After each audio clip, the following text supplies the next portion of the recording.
investigation. But are you sure that she's earning a salary? Of course she should. If she is not, let her come to me. I will be her lawyer. I will get her money, backlog. So she should be, for the status of a suspended minister, yes, she should be earning a salary. At least half salary.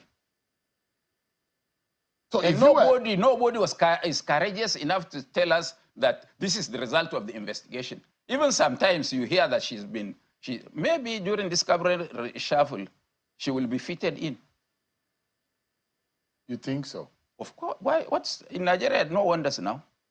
Now everything is possible. I mean, anything. If you look at the cabinet, would you be able to say you are able to identify some eggheads or some people who are really performing? I have identified one person, at least physically. Now I lost before coming here. I got lost because Wike is working. Whether you like him, you don't like him, at least he has put a face to this Abuja. My own brother and friend was here for 8 years, only praying in the office. The former minister of FCT? Of course. What did he do? You don't think he did anything? What did he do? You think he's a failure? I said, what did he do? No, I'm not saying he's a failure, but tell me what his performance. So we should call a spade a spade. Let me show you some of these faces. There are a few more people, right, that a lot of people think that, well, they did well. And some people have identified. In fact, after the program yesterday, when these faces were shown on this program, there are those who say, oh, there are a few more people that we could have added into it. So look at them, Alhaji Galadima. Your man, Nyesom Wike, is the first on that list, followed by the Minister of Interior, followed by Dave Umahi, Works Minister. Then under it is Bagudu, the Minister of Budget, Minister of Finance, Wale Edun, Minister of Health. Just stop there. You don't need to go further. If you say David Umahi, I agree that he's doing his little best, but you cannot physically see what he's doing in Abuja. I said Wike because I see with my eye koro what Wike is doing here. What about those who see... This Minister for Interior, is it not, have you heard about this Bobrisky scandal? Where the allegations of the prisons, it allegation? Allegations that some officers is this in the Minister of Internal, Interior? Yes, Interior. It's under the House of Reps is probing it. It's under the Ministry of Interior, the National Correctional Service. Do you know that they can sentence you and don't go to prison in Nigeria? Tell us more about that. Do you know that you can pay money to be pardoned? It happens really. So you can bribe your way. Asking me. So you know a lot. I mean, I'm just a young person. So you've seen a lot and you've heard a lot. And you're a very powerful man in this country. This is very contemporary. Yes, I don't know everything. So I'm learning that in a Nigeria that we belong. Can you tell me what has the Minister of Interior did to deserve a mention? Me, I don't know. There are those who talk about passports. Our passport acquisition or collection has been eased. There are a few things that people, Nigerians are the ones who put those... My daughter is just flying by 9:30 flight to London through Istanbul. Do you know how long it took her to change her passport when she came from London? So you don't agree about the name of some people on that list? Well, if you know, I'm a very liberal person. If you convince me, why not? So, there are about 9 of them there. There are those who say, oh, the Minister of Communications, the Minister of Power should be there. The Minister of Petroleum Resources, Heineken Lopobre, is supposed to be there. But, you mean with this thing happening in the oil industry, you are calling Minister of Petroleum instead of you to be macheted by people. If you are saying this outside, you know that Sheon, you will not come back to this studio. It is me. It's not me. There are reactions that I'm making reference to from yesterday's program. In the oil industry, you are mentioning somebody's name. You better be careful. That's how bad things are. Yes. These are all the wahala we have in this country now. Well, is it the minister's fault? I thought it was the president who removed subsidy. Oh. If I disagree with the policy, can't I resign? Isn't it a case of a fait accompli? That has happened before he got appointed into office. Why shouldn't he? And those who if I don't believe in any government policy, I get out. Now, I told you that I had never been even a councillor in my life, politically. Am I not living? And I have honor. Let any minister dare me, we go to public and let him see who the people revolve along. I mean, if the president, the kind of ideal cabinet for President Bola Tinubu, in your own eyes, what would it look like? Look, you see, maybe I have a different opinion. But here, before you, on such programs, I have said times without number since Obasanjo that if you are president, you are at liberty by this Nigerian constitution, because I participated in the formulation of the constitution in 1987, 1994, and 2014. So I know the constitution right on my palm. It is the prerogative of the president to hear his aides, to help him deliver. I don't accuse any minister for not delivery. I accuse the person who appointed him.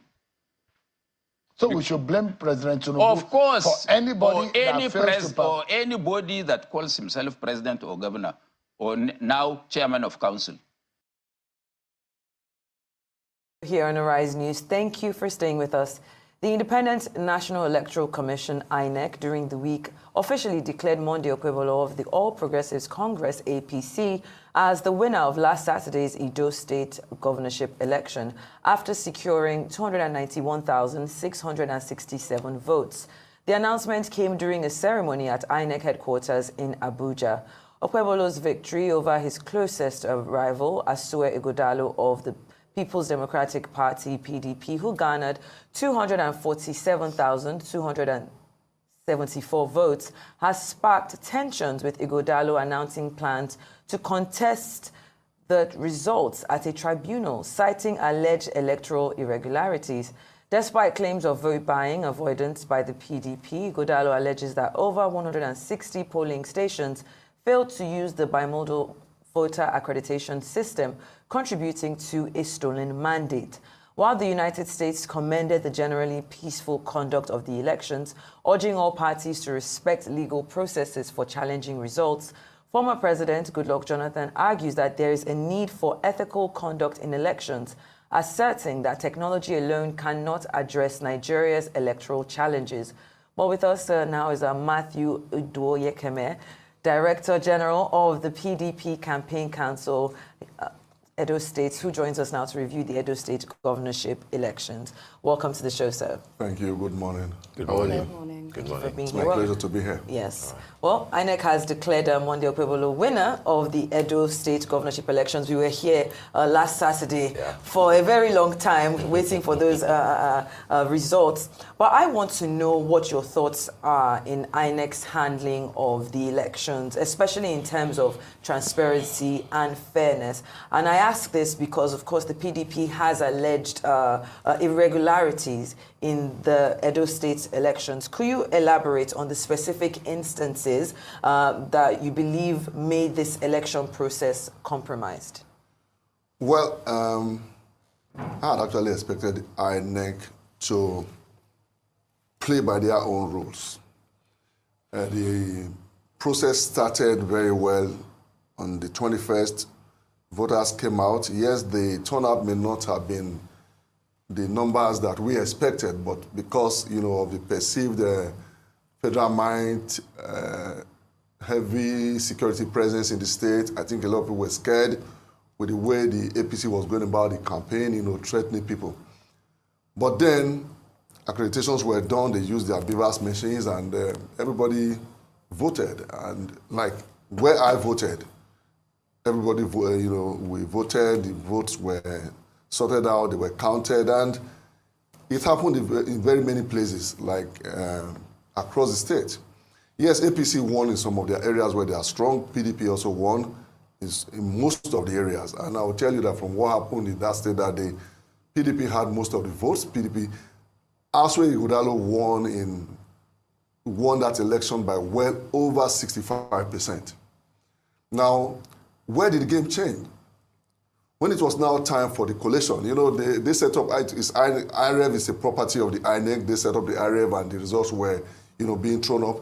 That is not to say that every result on that IREV was credible, because there were some of them that you could see obvious, bypass of the beavers, which was the mode to accredit people to vote in that election. But even with that going on, they still saw that the results were not adding up.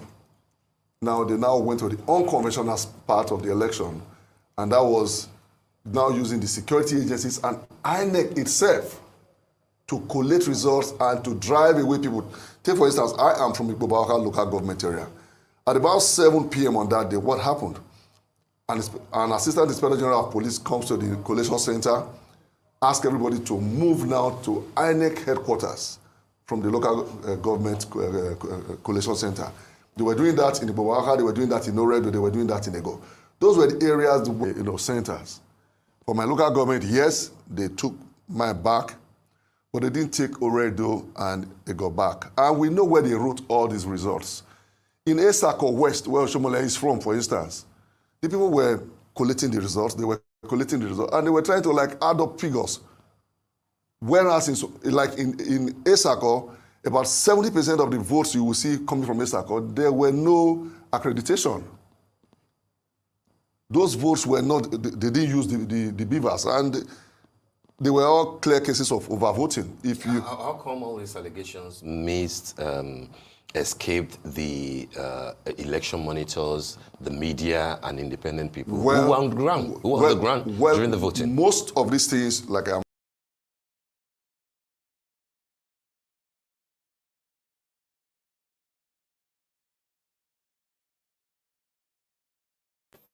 existing. They don't think beyond their lifetime. All they focus on is in stupid acquisition of money, obscene display of debauchery of all sorts, ever more debased acquisition of the commonwealth. Are those the ones you call elite? Mindless pursuit of money as if they are going to live forever. They live stupidly consumed by the pursuit of money. We don't have elite in Nigeria.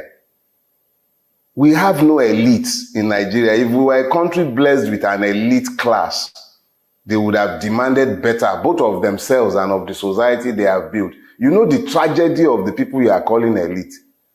The pinnacle of their achievement in their own eyes is their capacity to buy homes abroad and send their children abroad and be able to take their children abroad. They build things that their children cannot even inherit. They are building a country that their children can't survive in. Are those the ones you are calling elite? Which elite?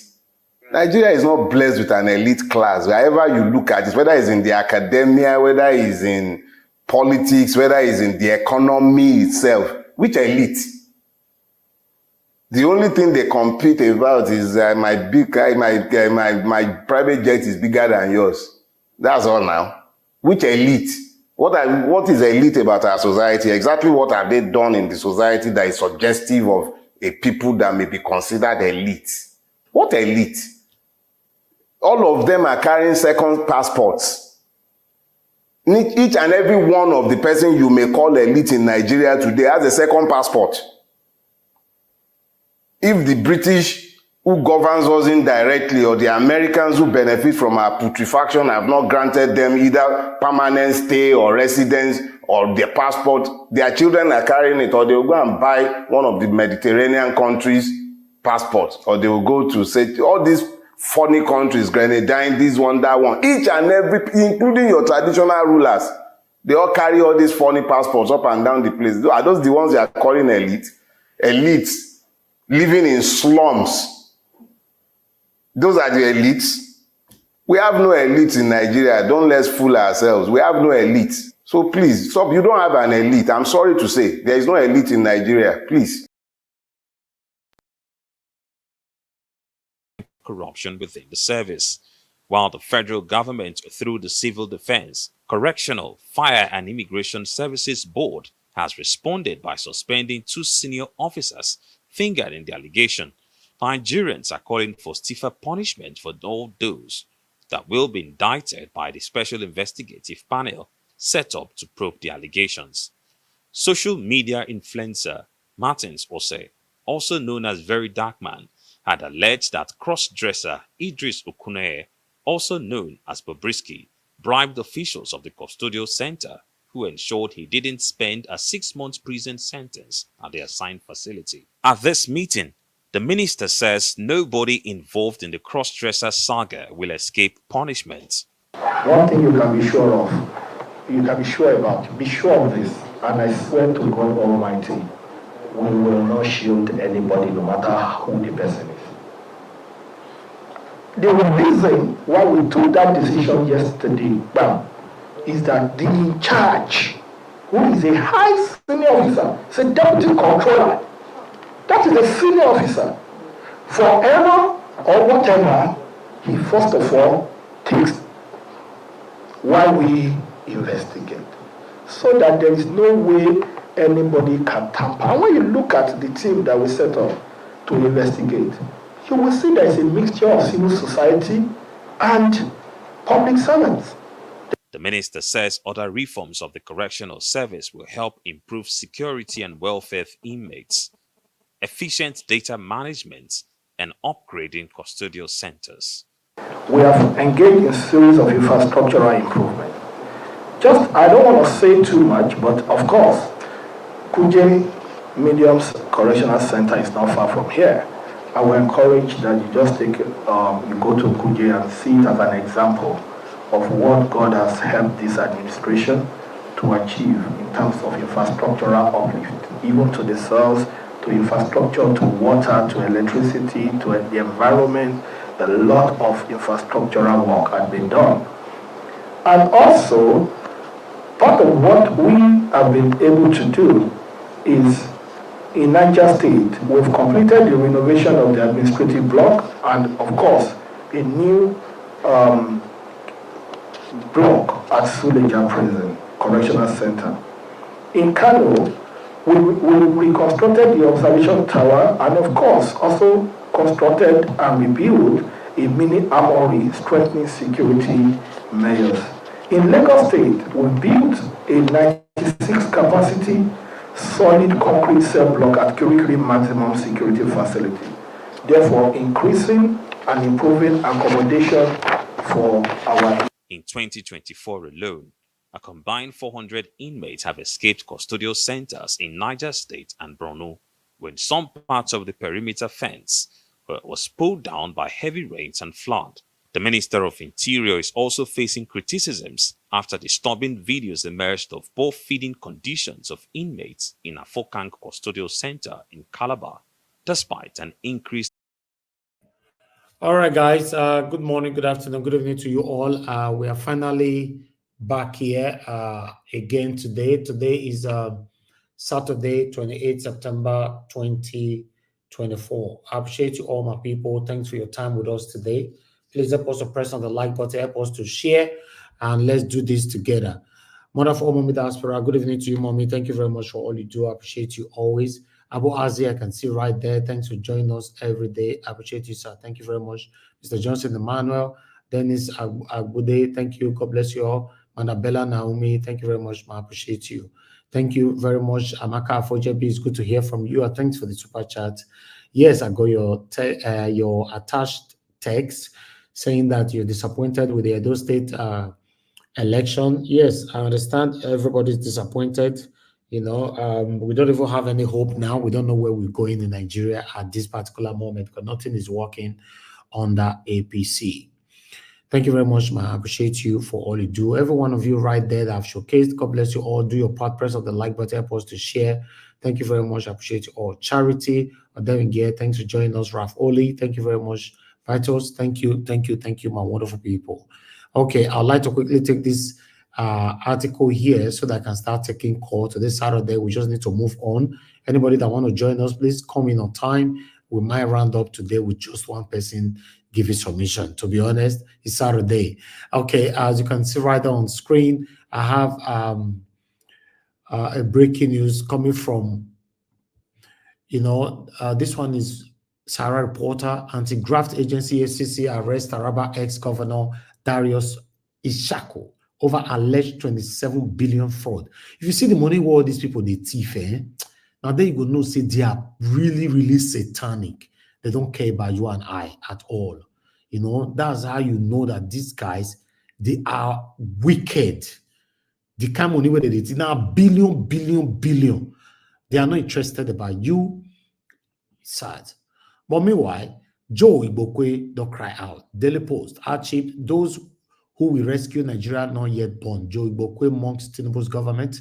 A chief team of All Progressive Congress APC, Joe Igbokwe, has insisted that those who will rescue Nigeria are not yet born. Igbokwe made the remark in the wake of the high cost of food prices in the country. Posted on Facebook, the APC chieftain lamented that the cost of a bag of rice has increased to 100,000 naira. So I thought I should bring that in, my people. That is all I have for you guys today in terms of article. I think we should start talking right now. If you want to call in, please call in right now. This is the best time for you to call in. If not, and if you want to join the panel, I'm posting out a link again. Please join us on time. We only have Ogashi Mize with us. Before I call on Ogashi Mize to speak to us, a link will be reposted again. Please click on it, join us here, press on the like button, help us to share so that others can know that we're right here, right now. So for those of you that want to call in, I'm waiting for your call. One of you were calling in earlier on. This is the best time for you to call in so that we can take it from here. God bless you all, my people. It seems, since it's Saturday, they always be busy. Now let me know they're busy. I did here with you now. You see, I suppose not they do this Saturday at all, but still.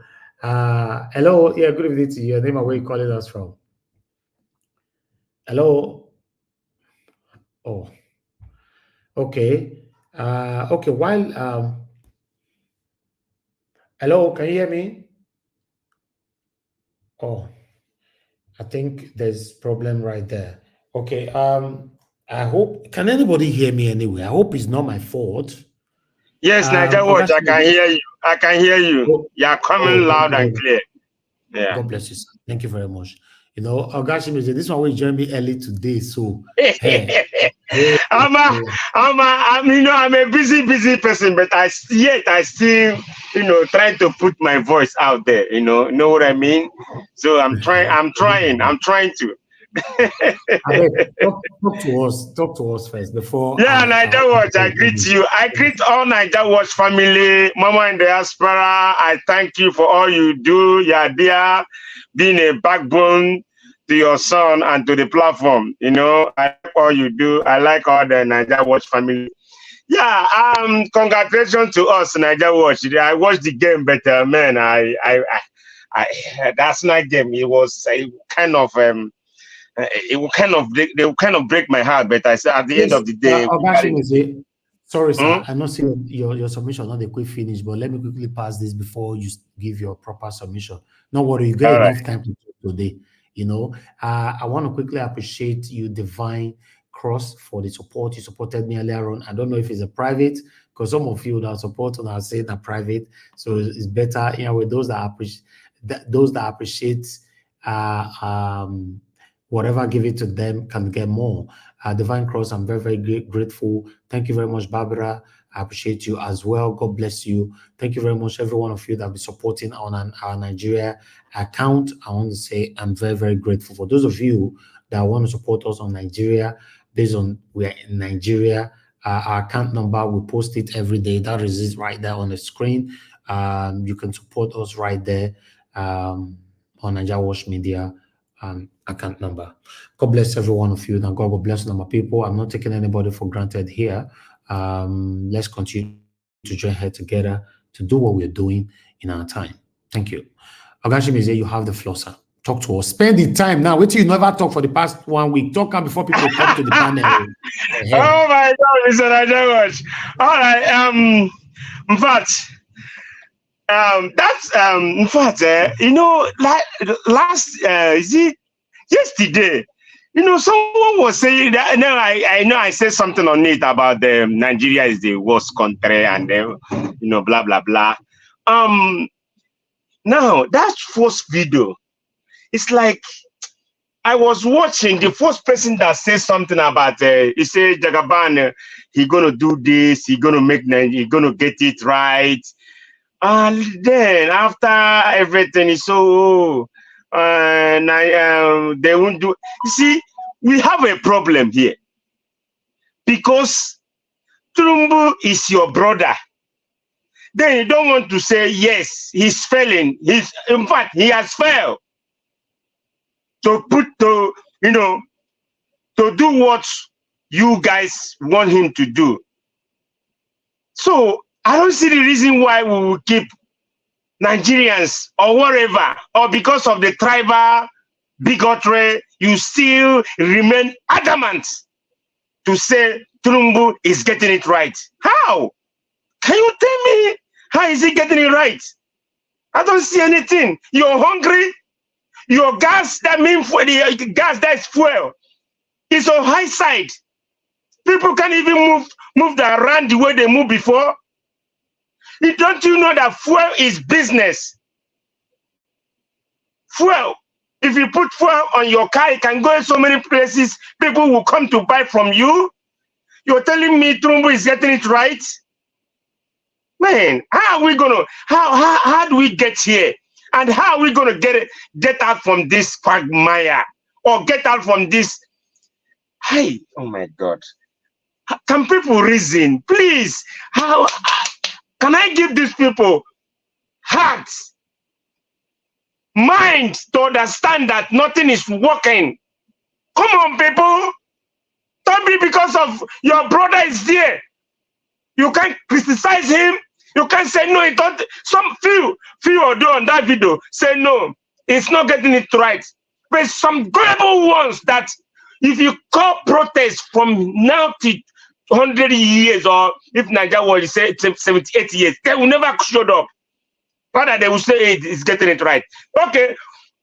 Even the anchor that asking them question, asked one guy, he said, oh, because Tulumbu fixed Lagos. I don't know, what did Tulumbu do in Lagos?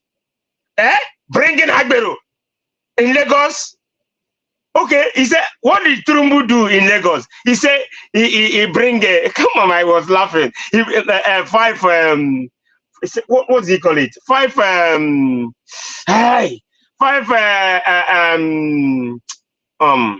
what this guy say? I will remember that. So now, you can tell me someone that you say that, oh, 5 local governments, he creates 5 local governments. Local government is an achievement. Hey, come on. Can you, but these people need to bundle Nigerians, go and teach them or go and train them. Train them, and so they will get brain and get some senses. You telling me because you say, oh, he created 5 local governments. Are you insane? Eh? Can't you get brain? What is it? Is it an achievement? Eh? Even if he say, oh, he beautified Lagos State, he put flowers and trees on the road. Even if he said that one, I can say it's not an achievement. I can forgive you for, by saying he created 5 local governments. Hey, Jesus Christ of Nazareth. How do we get here? It sounds so funny. And sometimes when people talk like this, they don't listen to themselves. You have to listen. And another thing, see, Nigerians don't fast check their government. They don't fast check who is coming to rule them. How many times have someone put a poster out there say, oh, Mr. Elvis 2027. The next thing you will go, he said, let me go and check Mr. Elvis, whether he's a right person to govern so place. That's what you're supposed to do. If I check that person and say, let me see, you go, you will see the details and everything about that person, date of birth, everything on that, by checking on that site you went to. Not anywhere. Agbero can come out tomorrow and post and go and print poster and put, say, blah, blah, blah, blah, 2027. And you start following that person, not knowing that you don't know that person, he's anything, whether it's capability, incompetent, or anything, that capability to do anything. Don't know whether that person is incompetent. Next thing, you vote that person, you will start crying. That's the problem we are having. Nigerians, you have to check anybody is coming to rule you. That's one thing you guys will be doing. And another thing, we will put hashtag no more EU. No more EU in Nigeria elections. Here I am. Nobody is checking or coming to see, oh, how the vote is going. And do you know how much that money, do you know how much any white person or EU, whatever, that coming down to watch the satanic parties you're voting for? Do you know how much money it costs to bring them down to Nigeria to monitor the rigging they do? And after they will go, oh, look at what they say about Edo. EU say it's peaceful. And then what APC will just hold on and say yes. They say because they have perfected the rigging and perfected the way that they will never kill anybody. They already perfect it. And they will say, oh, it's credible, it's peaceful, there's no problem. And that's what play out. And yet, we are still, saying EU. In fact, Mr. Niger Watch, if you're going to put out, let us start campaigning. We don't want them no more in Nigeria. In fact, there are problems. Because not any election they have reached in Nigeria, all of them will say, oh, they will say, oh, we disagree with you guys. They will talk and go. And the person they have declared a winner is a winner. And that it will stand, it stands that way. It stands that way. Is it every time after election we will crying and crying and crying and crying? Huh? We have to get it right. Not always we will saying things that, oh, you see, Nigeria is the problem of themselves. If you don't get it right, you will never get it. Look at Joe Igbokwe. That satanic man. Do you support your brother? Talk to them. Talk to them. Do you support Peter Obi? You're satanic. You're satanic man. Joe Igbokwe. You are not crying. Me Amodioha Mwaburi. What are you talking about? That they haven't born anybody will rule Nigeria or will get Nigeria working. What are you talking about? Peter Obi is here to do the job. But because of your satanic, because of your selfish greed, the money that will enter your pocket, that's why you choose to support your satanic APC. Huh? What are we saying? Some people, so many people support Peter Obi, even your brother. Rally around, support your brother, be with your brother. He's your brother. And if you look around, he's ready to do this. He's ready. He has everything. He has the capability. He's ready to do the job, but you, now you're crying. You know that Turumbu is not getting it right. No, man. See, medicine after death is not working. I could have do it. Oh, if I know, why know that then, not now? It's late, my friend. You're a satanic. And you remain satanic forever. You will never change. You're an evil man. Hey, Nigerians, don't listen to this man. It's not serious. Come on, man. How you be? He's coming out now. The other day, you see, he's on media since last week or this week. Because you're buying fuel, maybe you're filling your cars, maybe with 200,000 in a week or more than. Now he's touching you. The promises out there. Do you know how they feed? Do you know how they feed? Because he's touching you. That's why you're coming out to say something, to vomit that nonsense from your mouth. Deal with it and live with it. You will live with it. This turn of finish, because the cap Jagaban wear. That do you know the meaning of that cap? Emiloko.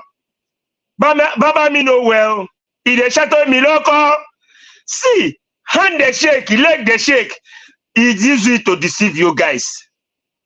Do you know he used that thing to deceive you guys? The hand is it shaking? The leg is it still shaking now? Or the leg, or the tummy, is it still coming out? Or the pampers? You guys say, oh, you're wearing diaper. Where is everything now? He deceived you guys. He used that thing to deceive you so that he won't pay attention on his side. That's what he do. That's what he do. Now, everybody's feeling it. Even me, I'm feeling it. Yes, I'm not in Nigeria, but I know how it pains me. I know how, if you're a businessman here, if this Nigeria situation is not touching you, you're a liar. If you're a businessman, anywhere, all we that in diaspora that doing business, sending stuff to Nigeria. If this government is not touching you, it's not hitting you, you're a liar. Tell me, how much they used to clear 20 feet, 40 feet container before? Now, if 11 million, 10 million. How do we get here? How do we get here? Now you will say, oh, your Turumbu is working. How your Turumbu is working? Look, Mr. Nigerians, you see all these things that are going now. It's exposé. This Bobrisky saga. It's exposé, but you guys don't know. It's exposé. Anything you see now is true. All these things is true. Look at Buba Galadima. You see what he said? He was saying, you should mind how we talk to this, how we talk here. They will come after you. If you watch what he was saying, he said, yes, people pay, so they won't. People pay, and everybody, people pay, so they won't go to jail. Anything is money.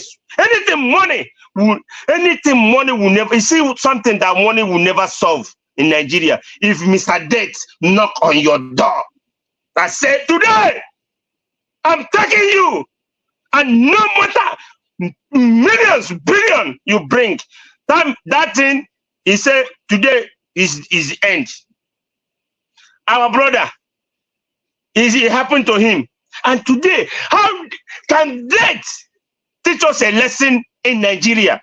That prominent people that will have the money, that money, they have it, even if they say bring billion so that your life, you will remain alive, they will bring it.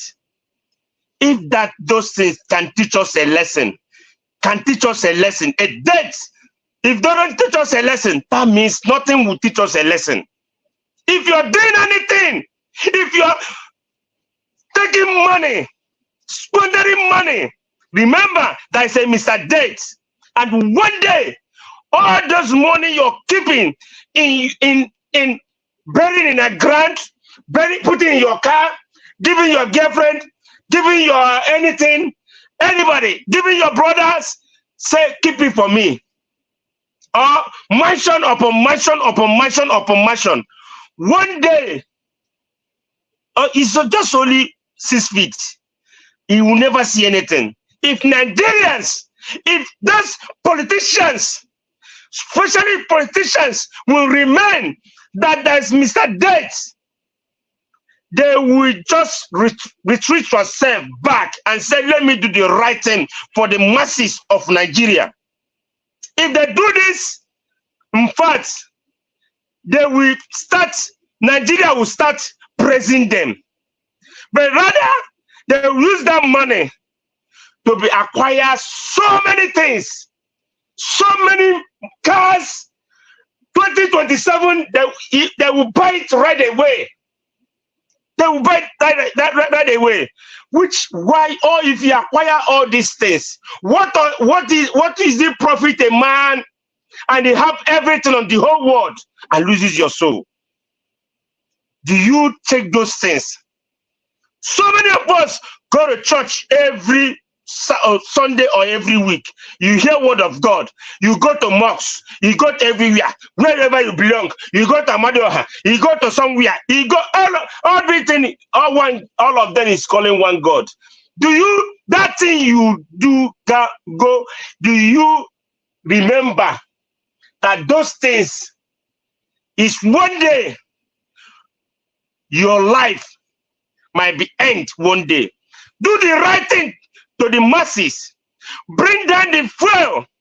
Bring down the things. Make life easy for people. And Nigerians, you have to do well. Help yourself. And the government should help you too.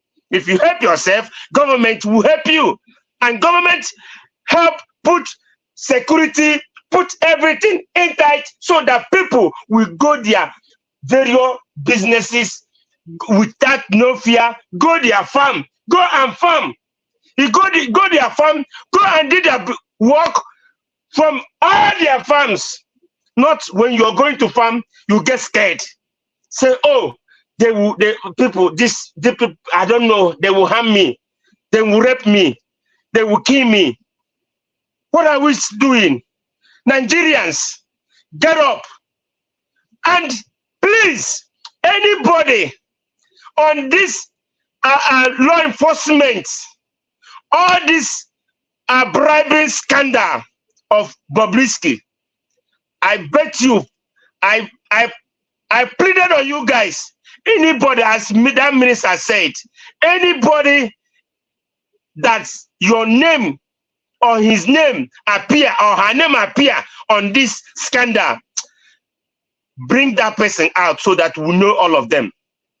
Because this is too much for Nigeria. This is too much. Nigeria are crying every day by day. Hardship is hitting people. People are dying every day. But the government choose to do otherwise. Nothing is working. Your judiciary is not working.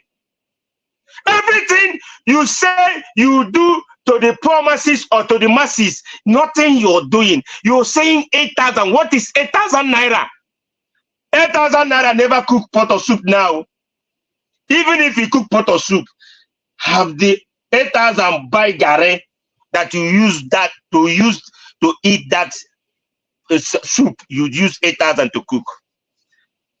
Eh? What are we doing?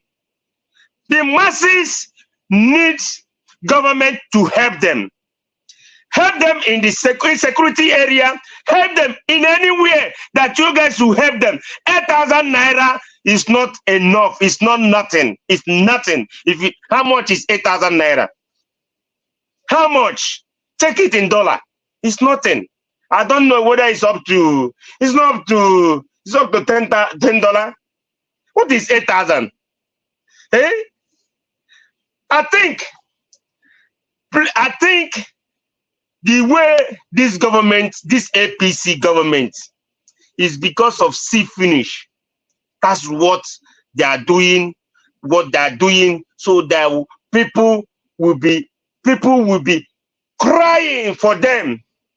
Because if another election will come, I think they're just doing that thing for reason. So that if election come, you will give them 5,000, 25,000, 50,000, they will vote for you. That's not right. But God in heaven is watching you guys. God in heaven is watching all of us. And whoever that putting people in this hardship, God, you will never go and punish.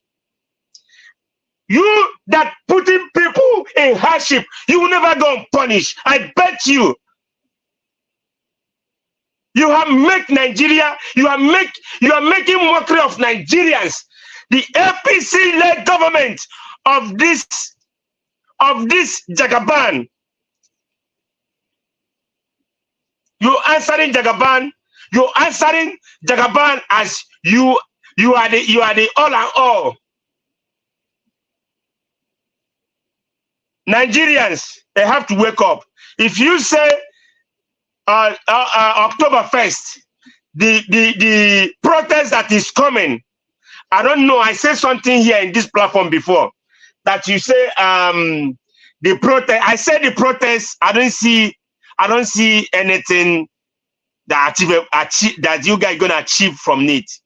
But this one, if you feel that you're gonna achieve anything, go out and protest. But for me, I don't know how we see it. But if I have the power, go out there and protest. But for me, the judiciary is the main problem. We have said it, so many politicians have said it here, that judiciary is the problem of Nigeria. Is the problem.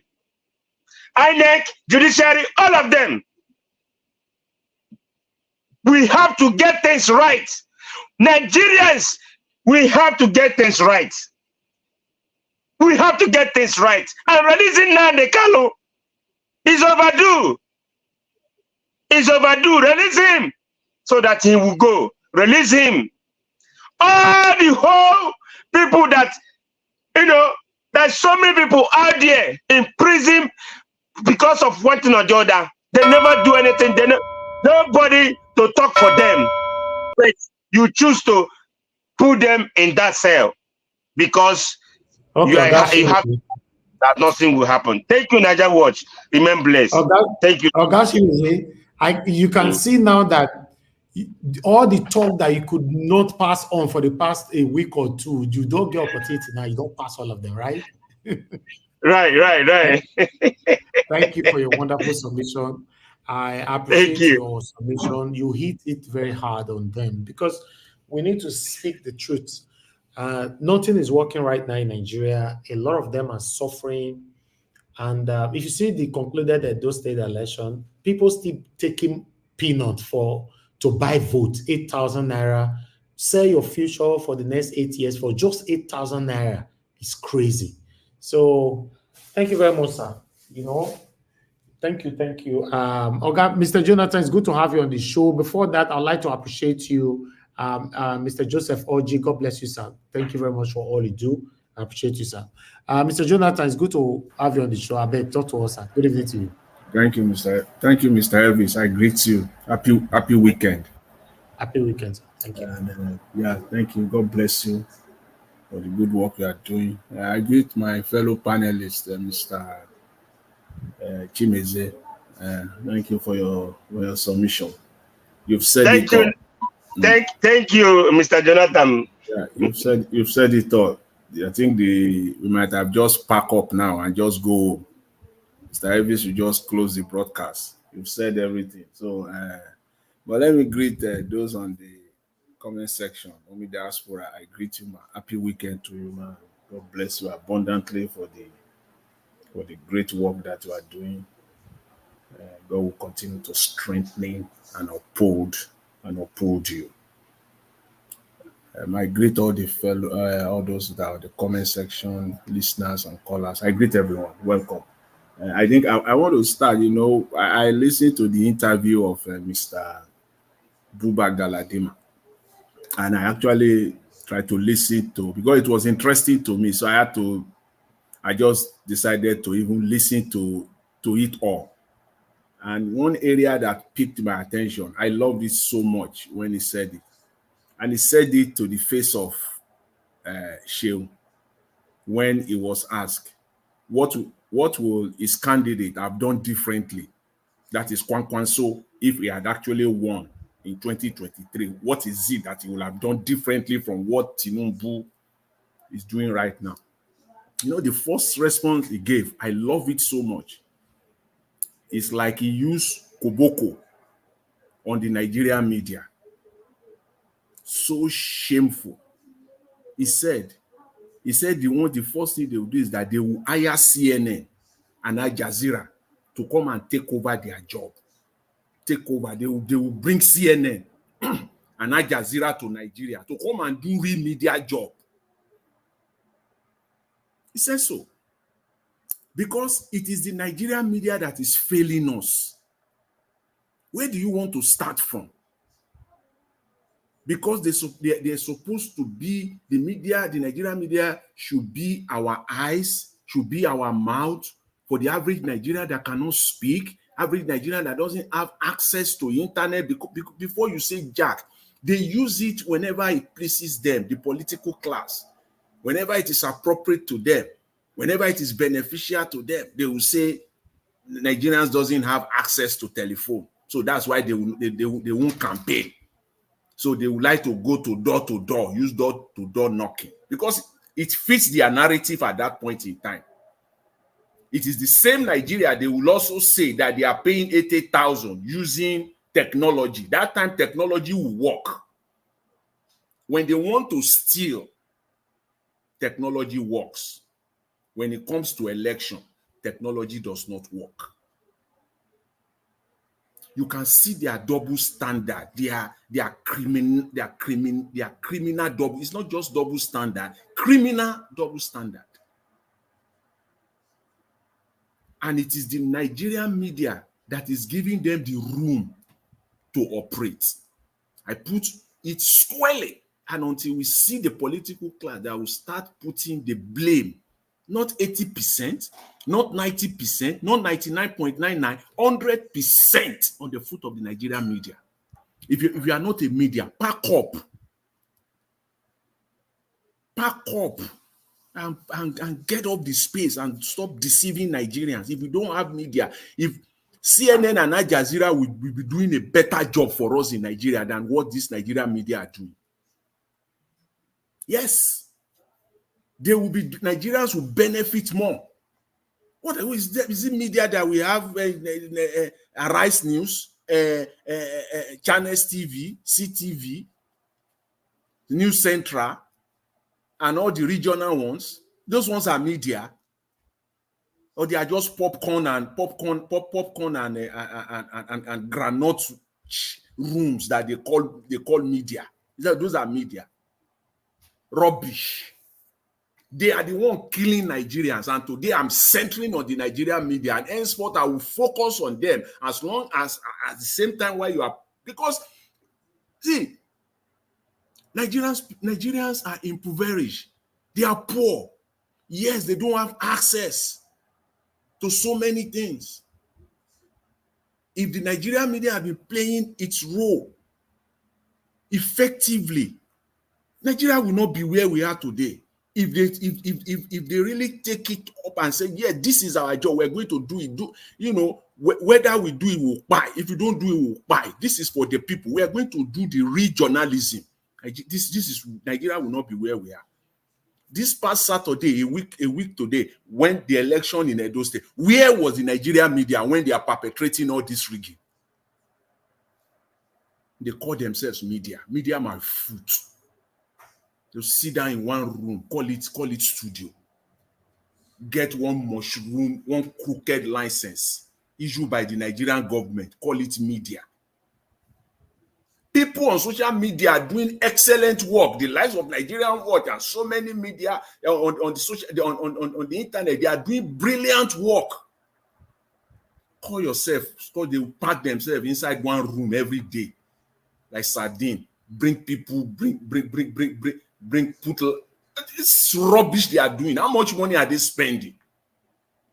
They can't do simple investigation. Election was held, and you don't know nothing to prove, and politicians will come and lay claims that there was rigging in Edo State last Saturday, and they will sit down there in their studio saying, "What evidence do you have?" Look at the stupid question in 2024. Is that journalism? What evidence do you have? Asking people.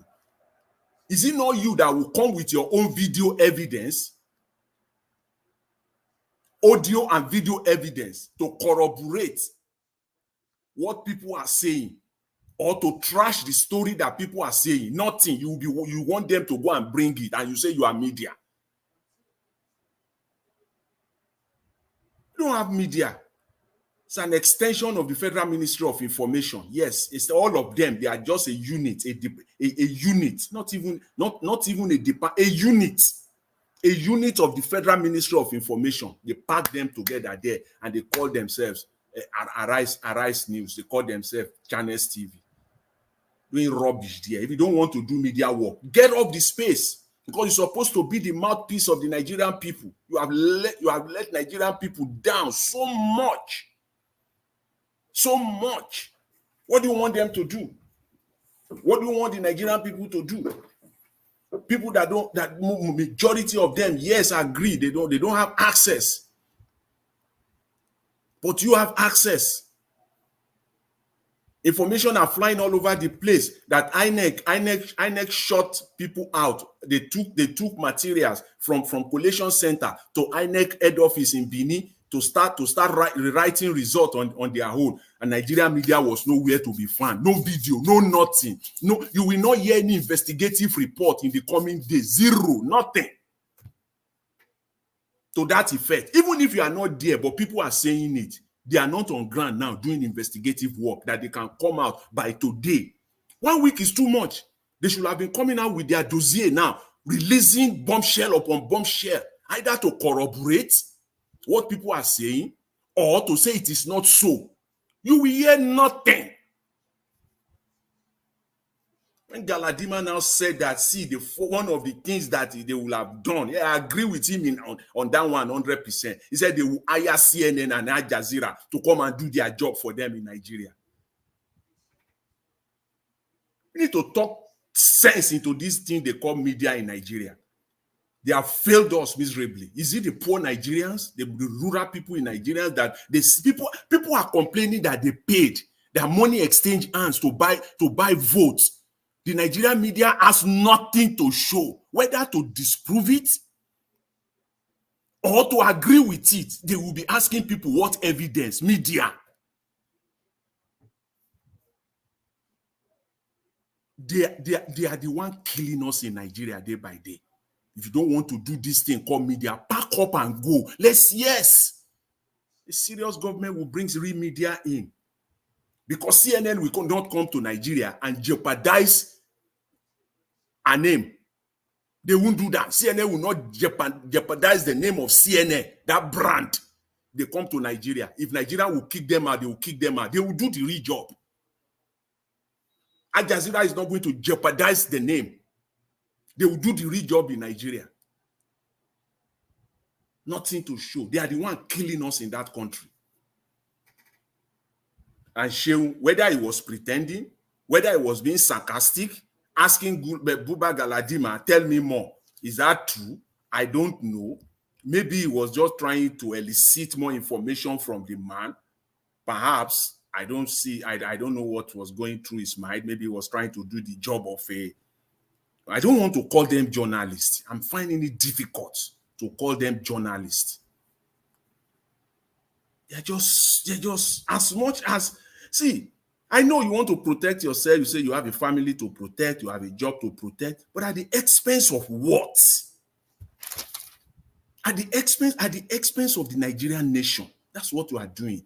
Then it means that it is all about you individually. It's all about you. It's not about the Nigerian people. So why blame the government though? Why blame the politician? It is also about them. So everybody is all the same.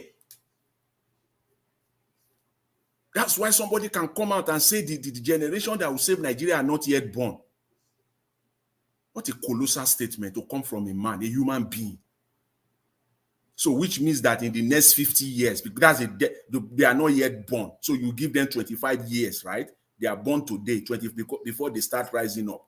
So you will give them another 3 to 4 decades before Nigeria will start seeing the light at the end of the tunnel. Is that what you are telling us today? We should just fold our arms because those Nigeria that will come and salvage and save Nigeria, they are not yet born. And then we should just go in and just accept. What a shame we have in that country. And we say we have media. We don't have media. Everything the man said today, I may not agree with him. He's not a man that I'm not a fan of his, but because he's talking from the position of opposition, yes, what he's saying, whether if they had the opportunity, they would do something different or do exactly what he was saying. Well, I don't know. But everything he said, those are facts. Those are truth. Everything, the problem of Nigeria today, everything from A to Z revolves around the Naira dollar. Period. Slice it back and forth, slice it into 4, slice it into 10, slice it into 100. All of our problems, sum it up, it revolves around Naira dollar. Period. Nothing more, nothing less. And then what will a government do? A normal government. Is that not what you will focus on and fight? What stops Nigeria wake up tomorrow? Mr. Tinubu, the box stops at your desk. You can wake up tomorrow, call your economic team and say, for me as president, Naira to dollar becomes 200 Naira. We peg it. Hell is not going to fall. We peg it. It's our country. Nigeria is a sovereign nation. We determine what we want. That is it. If IMF will go and buy, let them go and buy. If they want all their money back, we will renegotiate. You cannot capture Nigeria. Peg it. Every of our problem and stop borrowing. You cannot borrow yourself out of this economic mess. It's not going to happen. All of our problems, all of them in its entirety, all of them revolves around this Naira dollar. Period. Whether, if you like, remove subsidy from Kingdom Come. If you like, triple down, quadruple on subsidy and be paying times 10 of subsidy. It doesn't really matter. Nigeria can do that if you want to do that. But you have to peg the Naira. You must bring it to that level. We're not producing anything. That's why people are suffering. Nigeria is not a production country. Everything is imported. Everything is imported. Everything is imported into that country. Even the ones they claim they are manufacturing in Nigeria, more than 60% of the raw materials, if not entirely all of them, they are imported.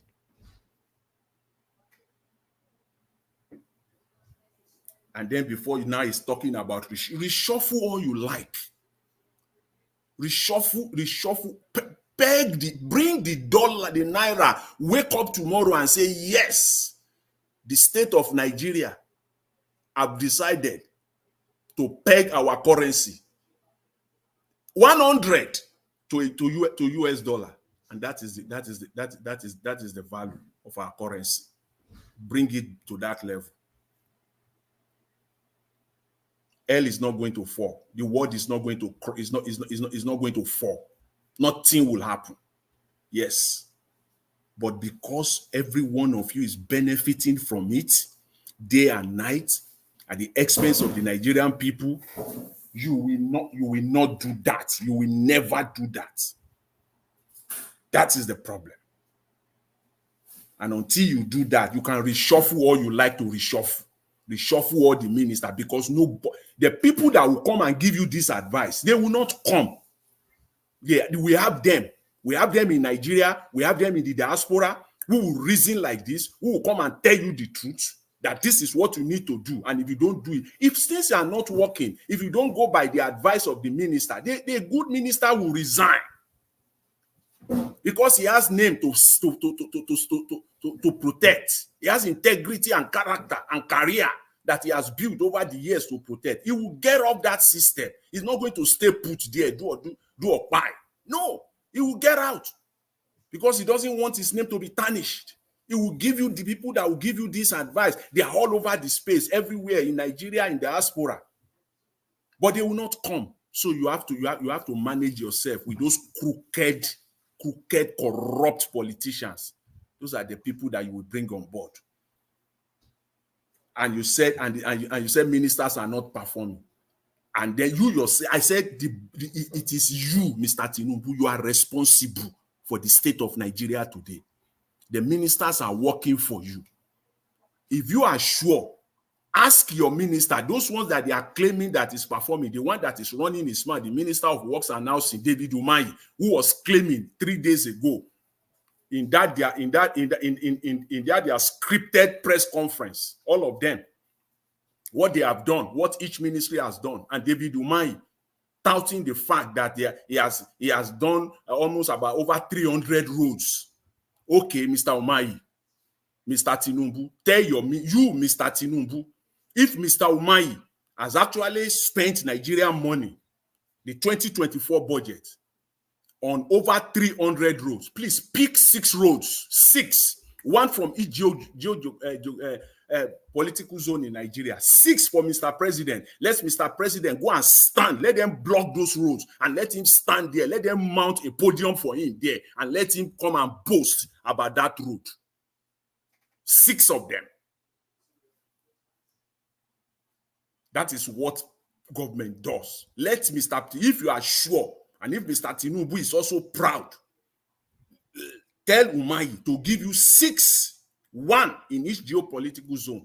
Next week, I'm visiting each one of them, and I want a podium to be mounted for me there, and I'm delivering a press conference. I want to boast about it, that this road was initiated under the 2024 budget.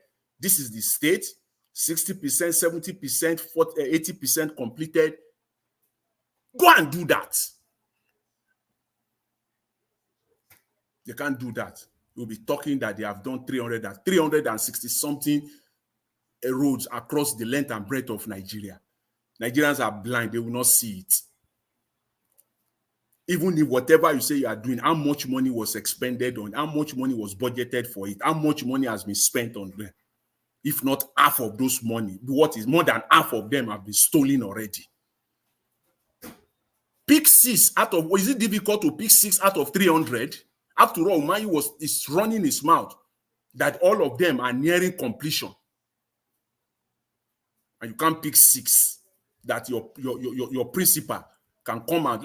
Give your principal, let him come. Let him come out and boast. Can't show Nigerians that. You like, you reshuffle all you want to reshuffle. You people are messing Nigeria up.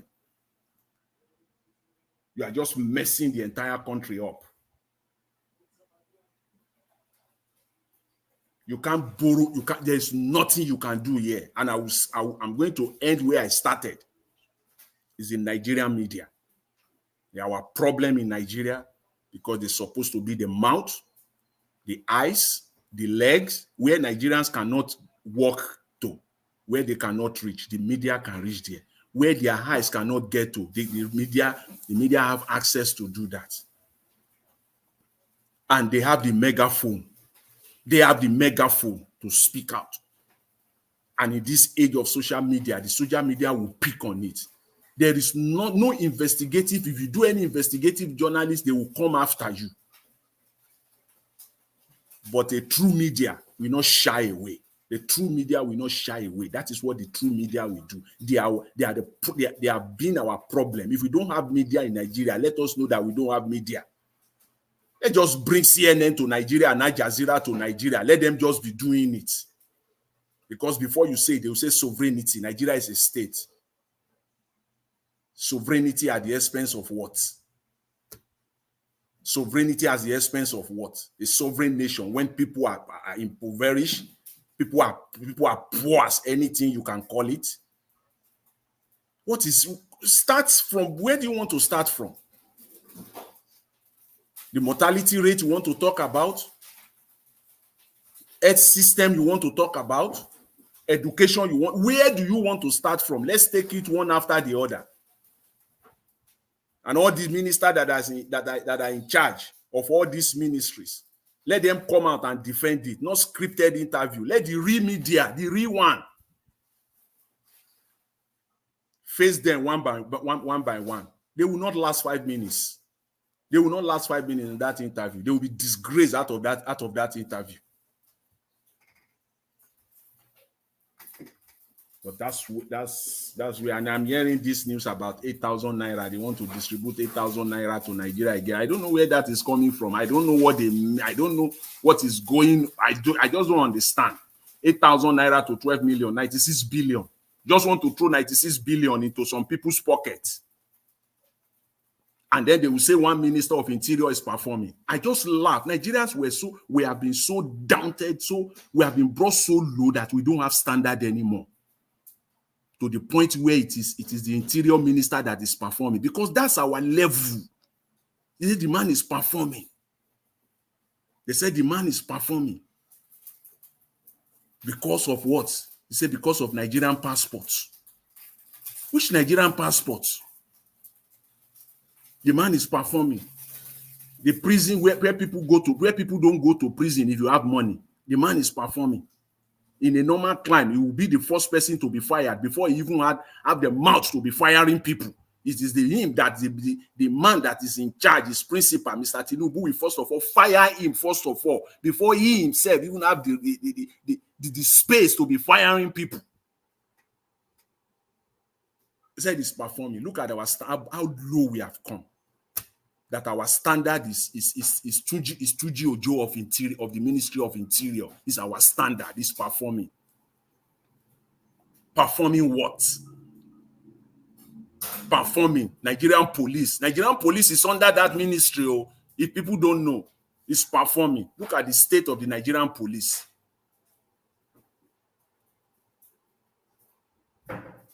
Anything that comes from them is a lie. You can't take it. It's a pure lie. It's just propaganda.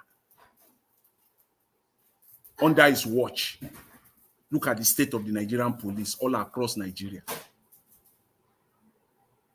Our standard has been we have no standard at all in that country. No standard whatsoever. So that if one person just do one thing, they will say, wow, we start hailing him as if what he has done, as you say, he has become the Alpha and the Omega. Because there is no standard, nothing to measure him. You can't compare him with no standard in the first place.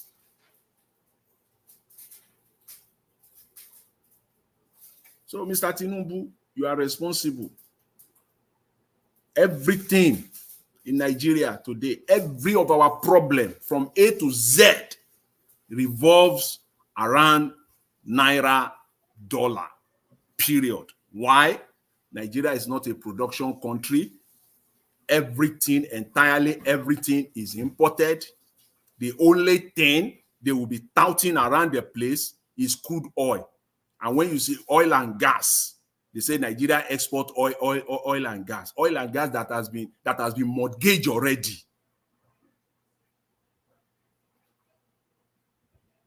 Nothing else. A country where to export in Nigeria should be the easiest. A country that wants to grow, to export should be the easiest thing to do. Government will deliberately make it as if you within 30 minutes you complete the paperwork for you to export anything. As long as it is legal, you can export it to anywhere. That is the role of government. Try to export anything in Nigeria today, as if it will be as if the whole hell is going to break loose. They will not even make it. They will not even make it easy for you to even export. Even those Nigerians that are entrepreneurial, that really they are looking for a way out. They just want to export. They will ask you to go and dig the burial ground of your great grandfather and bring it to them before you can export. And then they are saying that they want the country to grow.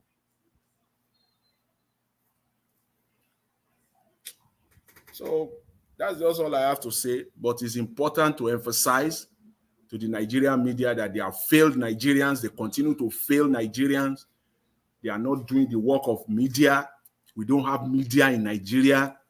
It's as simple as that. People just sit down there, nothing. They are just waiting for the lies to come from the Nigerian government so that they can come and repeat it to Nigerian people. No investigative reporting of any kind, nothing. Sometimes it can even take a media. I'm even waiting where the likes of the Nigerian media, like the Arise News, the channels, the likes of them, we come up with an investigative report and say, this report took us 1 year. So the whole of, since Mr. Tinubu to date, you have done nothing. That this report, because investigative journalism can take time to do. Real one can take time to do. That you will travel, you track them from Nigeria to anywhere they are going to, everywhere in the world, track them. Is it not this world? People are doing their own bit.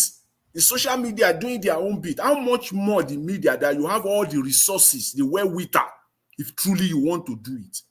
By the time you start doing the real investigative journalism, you will have helped Nigeria a long way.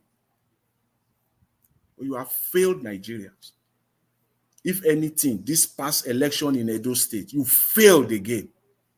Just sit down there in one room talking about people we talk, they will say, what evidence do you have? What evidence do you have in media to the contrary? What if they said they pack all the voting materials to INEC headquarters, which is not what it should be? Then what evidence do you have to the contrary? The Nigerian media. You've gone to bed. That is why in Nigeria you will see them election day, election time.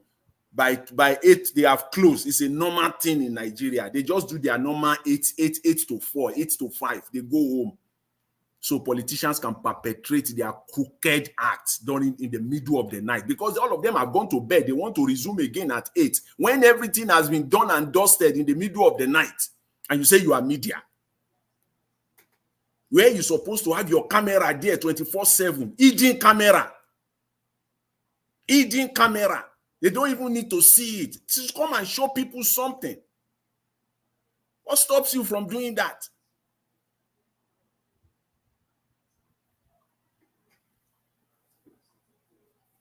So, Mr.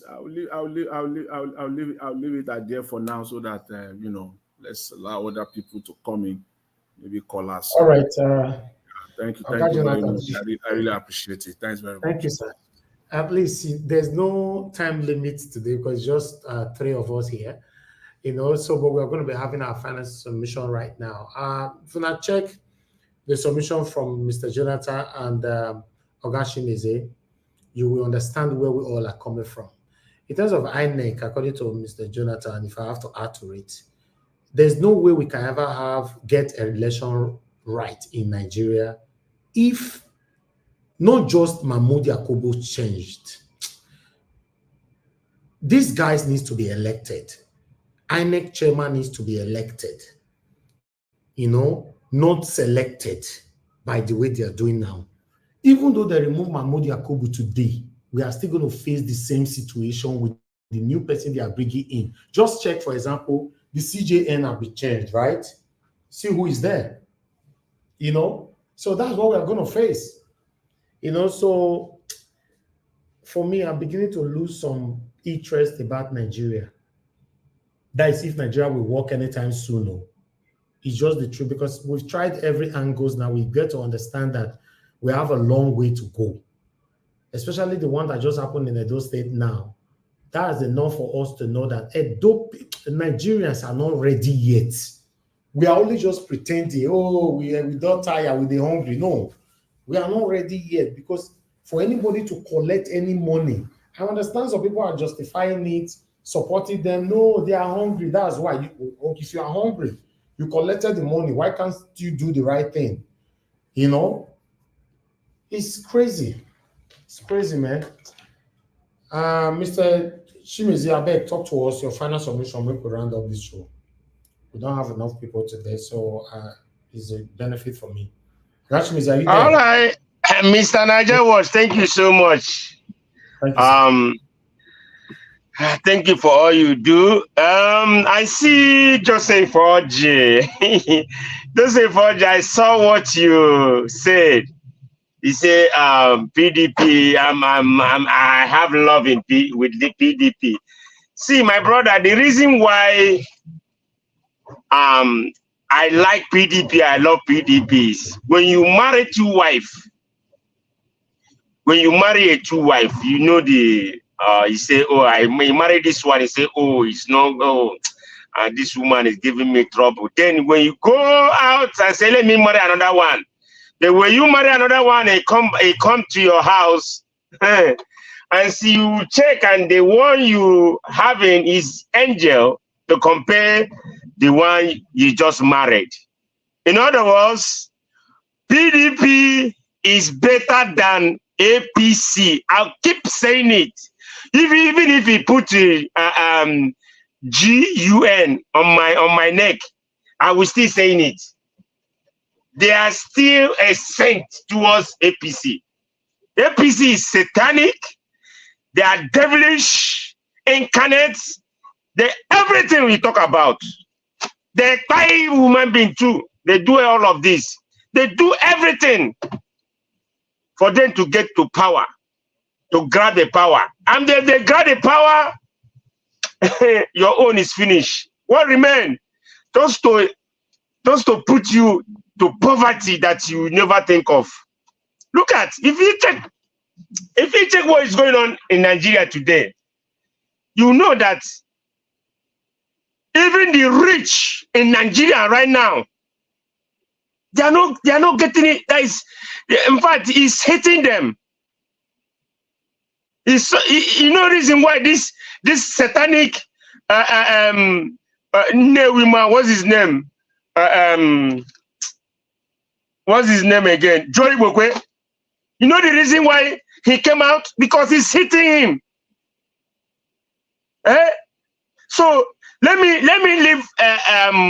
leave politicians just for a minute. Now, I said something earlier on. No, before this APC assumed power, I said something. I said now, and in this platform, I said, if you put money, you increase duties, you increase it, you hike it, do you think people will still importing or pushing stuff to Nigeria? I say that time, what I say is the people, the job people, they will not see work. The truckers, they will not see work. I said it, and that's what is happening. Do you know, so many of my friends, everybody have stopped sending anything because the money you hustle here. In fact, so many people down Nigeria don't know what people, we that in diaspora, what we see. No way you come to Nigeria, hey, come on, you don't know what we see here.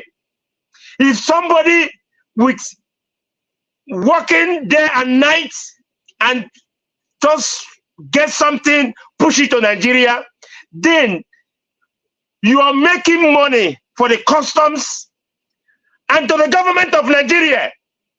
Does it make sense? The rather you put your money in your pockets or in your bank.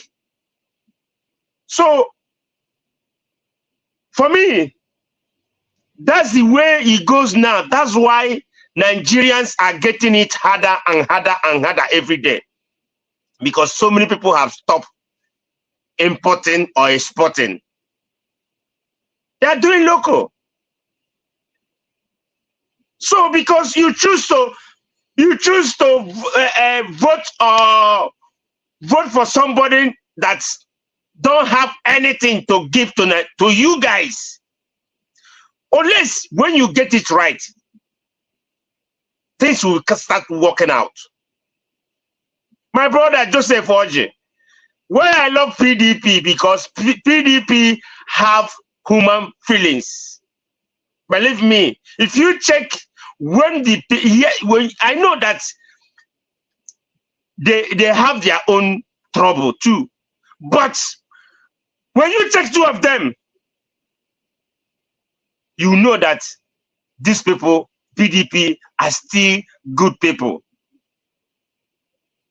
For me, I give it to them.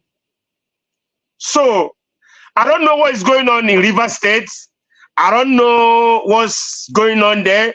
But whatever that is happening there, is your governor, Wike, your former governor, Wike, that causing what is going on there. So, anything that going on out there, you have to talk to your governor, talk to people that's involved. They will settle their differences. But for me, it's where two elephants is fighting. The most that suffers is grasses. That's the human being are suffering. That's what same thing are happening in Nigeria. That APC satanic is governing Nigeria. The masses are suffering. So how are we going to do this? If we check what is going on in Nigeria right away, it's too bad. That people cannot see 3 square meals to eat. That's why the evil things are happening in Nigeria right away. The girls are doing olosho. Even the boys are doing, what do you call it? What do they call it? Is he no, not a baby mama. What do they call it? Whatever. So, if you check all of those things, you see that things are getting out of hand. You will see small girls of 12 years, 13 years, 14 years doing olosho. For me, I blame government, I blame the parents, because not everything I will blame government. You have to go out there and work and help yourself. Go and do the work that legitimate work. Go and do it so that you help yourself. Don't depend on what? On that man will give you. He want to go and hang out on the road. That's why so many people are dying. So many girls, so many ladies are dying today. Because if you ask them, you say, oh, things are hard. Oh, government are not doing this. What have you done for yourself or do to yourself to help yourself? They have to do something to help yourself first before you're calling your government.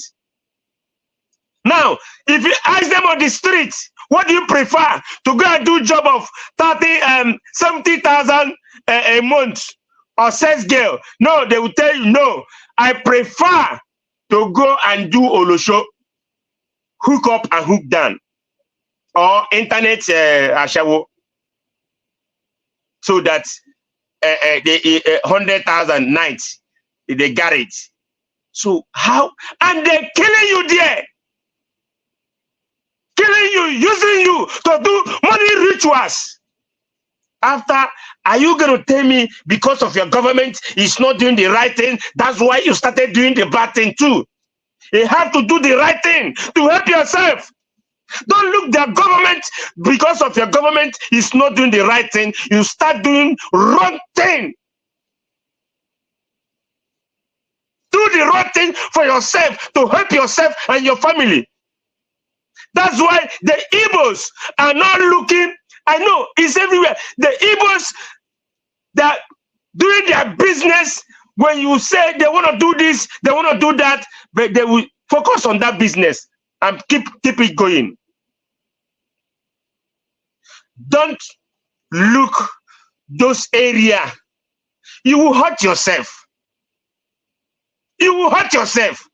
Because government don't care about you guys. You have to work hard. come here in abroad. Everybody here is working hard. Nobody's doing Olosho here. They have to work. No one's gonna pay your bills. You have to pay your bills. You have to work. No one is bringing you money to pay your bill. Like Nigeria, you say, oh, when they have ghost workers, you say, oh, please, can you borrow me money? Hey, don't do it here. If you don't work here, nobody will pay you. They will just throw you out at the end of the month if you don't pay your bills. If Nigerians can come here and see how abroad, how diasporas live, you will go and tighten your belt and start working and help yourself. Nobody here is looking. Government do their own thing, but here you have to do your own stuff. Unless you want to live where government set to live for you, for people that doesn't have that capacity to work, to live. Unless you want to go there. No Nigerian people or come here, and African people will come here and say, you want to go and live for those kind of place. You want to live where you will live, and you will train your child so your child will become human being. Not the way Nigerians do things. You focus on people. See, people in abroad die too. You stop the way, give me money, give me money. We are hustling here. We are not picking money. We are not hush puppy. Don't feel like, oh, people are in the diaspora, they are hush puppy. We are not. We are hustling. Everybody's hustling. Unless the ones don't want to hustle, that's like so many out there. Few of them, they're inside jail now, cooling down, chilling. Because they want to go fast lane. They want to do like hush puppy. You will be doing things here. They'll be watching you. The day they will remember you, they'll just carry you, pin straight to jail. Your own is done. But Nigeria will be bustling morning. That is the way. Hi, my God, the way they are doing in Nigeria. Nobody. Hi, police will get you. You will take bribe from the motive. How? That's why sometimes I look, all this Nigeria we are crying for, are they going to get it right? Is it going to work? What is going on? How are we going to get it right? I wish the whole Nigeria will come to the diaspora and see how this place being present or their law in everything. Believe me, if you come to Nigeria, carry that same mentality you have in Nigeria and come to abroad, my friend, they will send you back, or you will start having problems every day by day, because this place is, everything is due process. You can never, in Nigeria, if you're a big man, you stay online in bank. Now, a big man can never walk inside Nigerian bank and be on the line. They will, hey, even the customer service will say, okay, come inside at the back. But right here, you will stay at line. Everything is due process. Follow line and go and buy your stuff. And you go to mall, you buy your stuff, stay on the line until you get your turn. But in Nigeria, you will see somebody because they have the money. That's corruption. They have the money. He turn around. Oh, those people that in on the line, they don't have senses because they have the money. Here, everybody is equal. Here in America, everybody is equal. Even if you carry the highest car, nobody don't care to know. You see all this respect. They will just, here they don't even greet you. They just hi. Hold your Nigerian mentality to Nigeria. If you come to Rome, do like Rome.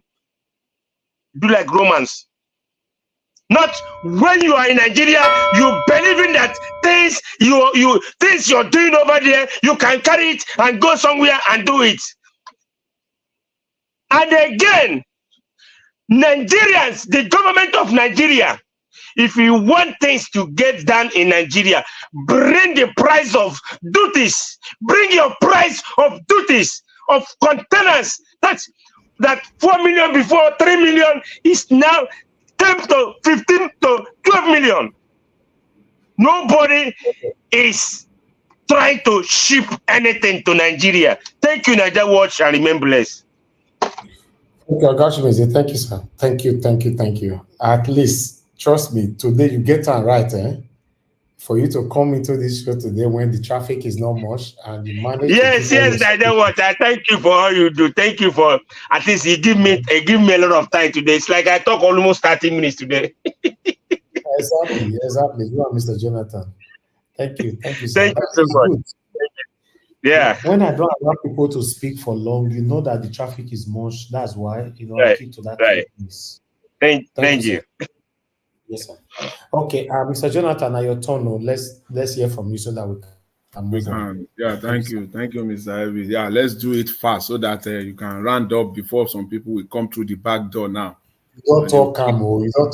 They will just keep you here for another 2-3 hours. So let's do it and then to some extent I agree with Mr. Chimeze, but the other side of it is that, see, in Nigeria, I believe, and so are millions of Nigerians also, everything is about the Nigerian government. The Nigerian government is responsible for everything. Nigeria has not gotten to a state or to a point where we can shift blame and say the people are also responsible. I know that people do that a lot. Sometimes we do it either if it comes from politicians, they are being mischievous. They are doing it because it suits them. But when it comes from people that are, from our own class, from our own class of people, Democrat, progressive, that we're looking for a better Nigeria, sometimes it is either we're doing it unconsciously or we are doing it because of lack of complete understanding. Nigeria is not a country. We have not gotten to a state where we can say, okay, the people are also responsible. See, no, we have not gotten to that point in Nigeria at all. It is like the case of a father or parent that refused to give their child education, to send that child to school. They kept that child inside one room till that child gets to the age of 20. He can't even say 1 + 1. He cannot even handle pen. He cannot read, he cannot write. And then the child now turns to a robber, to a criminal in the society. And then the child will now say, well, we have to blame the child too. It is not entirely the responsibility of the parent. It is, the parent, they did their, it is entirely the parent's fault, 101%. You refuse, you kept a child in the house. You didn't give that child education, no enlightenment, nothing. You just kept that child in one room there, inside one house, inside one locality. The child did not know anything about school, know nothing. He didn't mix with people and everything. The only thing he knows is to mix with hoodlums and criminals. And he now becomes a giant, a problem in the society, even inside that family. And then you are now shifting blame. We have not got it. It is only a child that parents have sent to school. They have given proper education. You have done your own bit. Even if it is not up to primary school, even if it is not up to university level, but you have exposed that child, then that child cannot turn around later in his life and say it is my parents' fault. No, it is you are in fact, it is largely your fault. Some people did not even get that opportunity. They end up doing well in life. But the Nigerian case is not like that. Where is it that Nigerian government in the last 3-4 decades, this is 25 years of their so-called democracy running. Please tell me, in education, go to Nigerian schools, public schools now. Where do you want to start from? Those that were born in 1999, that are now 25 years old, counting now. What is it that they know better about Nigeria in terms of education? Perhaps many of them did not even attend public schools. Some of them attend good private school. Some of them attended good ones. Some of them attended mushroom because they are all over the space in Nigeria. You will see good ones. You will see half-baked one. You will even see some 2-bedroom, 4-bedroom apartment. They turn them to secondary schools in Nigeria. That's the quality that we're getting in Nigeria. Everything is to the government. That's education. Talk of health. Go to our hospitals across the state, length and breadth of Nigeria. Just take those people that were born in 1999, 25 years old now, counting. Those that are between the age of, that are within that range now, age bracket of 20 to 25, that they are now adult on their own. What is it that they know about Nigeria that they can claim that this is a country? Healthcare, which hospitals? What is it that they know about housing that they can say, wow, this area has actually developed in Nigeria? Look at the housing. Low cost housing for people. Not housing for people that you just like people as if they are not human beings. Proper housing, even if it is cheap, proper housing that has all the amenities. Where is water? Some people in Nigeria, that age bracket, they have never seen pipe-borne water in Nigeria. All they know about all their life is borehole. The people that will be talking of pipe-borne water in Nigeria are people that are born 40, 45 years ago. Yes, those are the people that will say, okay, I've seen water in Nigeria running. Even a 35-year-old Nigeria most of them, majority of them have not seen pipe-borne water running, like open your tap and water running, public water running. No. Now you have to be 40 years, maybe 40, and you can't even say much about it because by that time you are still a baby. You'll be talking of people that are in their 50s. Yes. They will say, when I was 10 years old, when I was 15, there was water in my neighborhood. I saw pipe-borne water. 35 years old in Nigeria, they can't say they've seen water, pipe-borne water in Nigeria. So what are we talking about? So everything is the government. All the blame entirely is the government because they have not created the enabling environment. So when people are trying to shift the blame, I think I don't think it is fair on the generality of the Nigerian people that you have to blame the people. People have their own because the people have been corrupted. Their mind have been corrupted. They don't have standard. That is why one minister can do one small thing. They will be hailing him because they don't know better. And they want the status quo to remain like that. And it's getting worse and worse and worse. Worse and worse and worse. The standard is not improving at all. It's just getting worse and worse day by day. The election we saw in Edo State 4 years ago, this one is worse than that. Implication, the one that will come, if there will be any, in 2028, that one will even be worse than this one that we're already saying that it is the worst election. The one that will come after that will even be. So there is no stand. We're just degenerating into the abyss. That's the standard in that country that we are creating for ourselves. Standard of no standard. Degenerating standards. That's what we have in that country. So for me, it is the government is very easy, very cheap to always try to find people to blame. Yes, you want to blame people. I don't see Nigerians. What do you want them to do? What do you just want Nigerians to do? Give Nigerians 1/10 of what they are asking for today, you will see the entrepreneurship that is in people. You will see people that are vibrant. You will see people that will not rely on government for anything. Just give them 1/10 of what they are asking for today. People that are very smart, that when they see opportunity, they can turn it to money in a legal way. But is it electricity you want to talk about? People that are in that age bracket of 25 years in Nigeria today, none of them have seen 24 hours of electricity non-stop. Majority of them, we say, they live in neighborhood that they have never experienced electricity 24/7. So the day those ones start seeing 6 hours, 10 hours of electricity, it's a standard. They will hail that whoever, because that is the standard that they can use as their own barometer. That's it. So the Nigerian politicians always, they find this very cheap way. Nigerians also fall into that trap. We fall into that trap. For me, it is the Nigerian government. It is debatable, but I believe that millions of Nigerians are in the same space with this position. Entirely, it is the Nigerian government. Because tell me one enabling environment that the Nigerian government has created in the last 25 years. And let's talk about that area. I've highlighted education.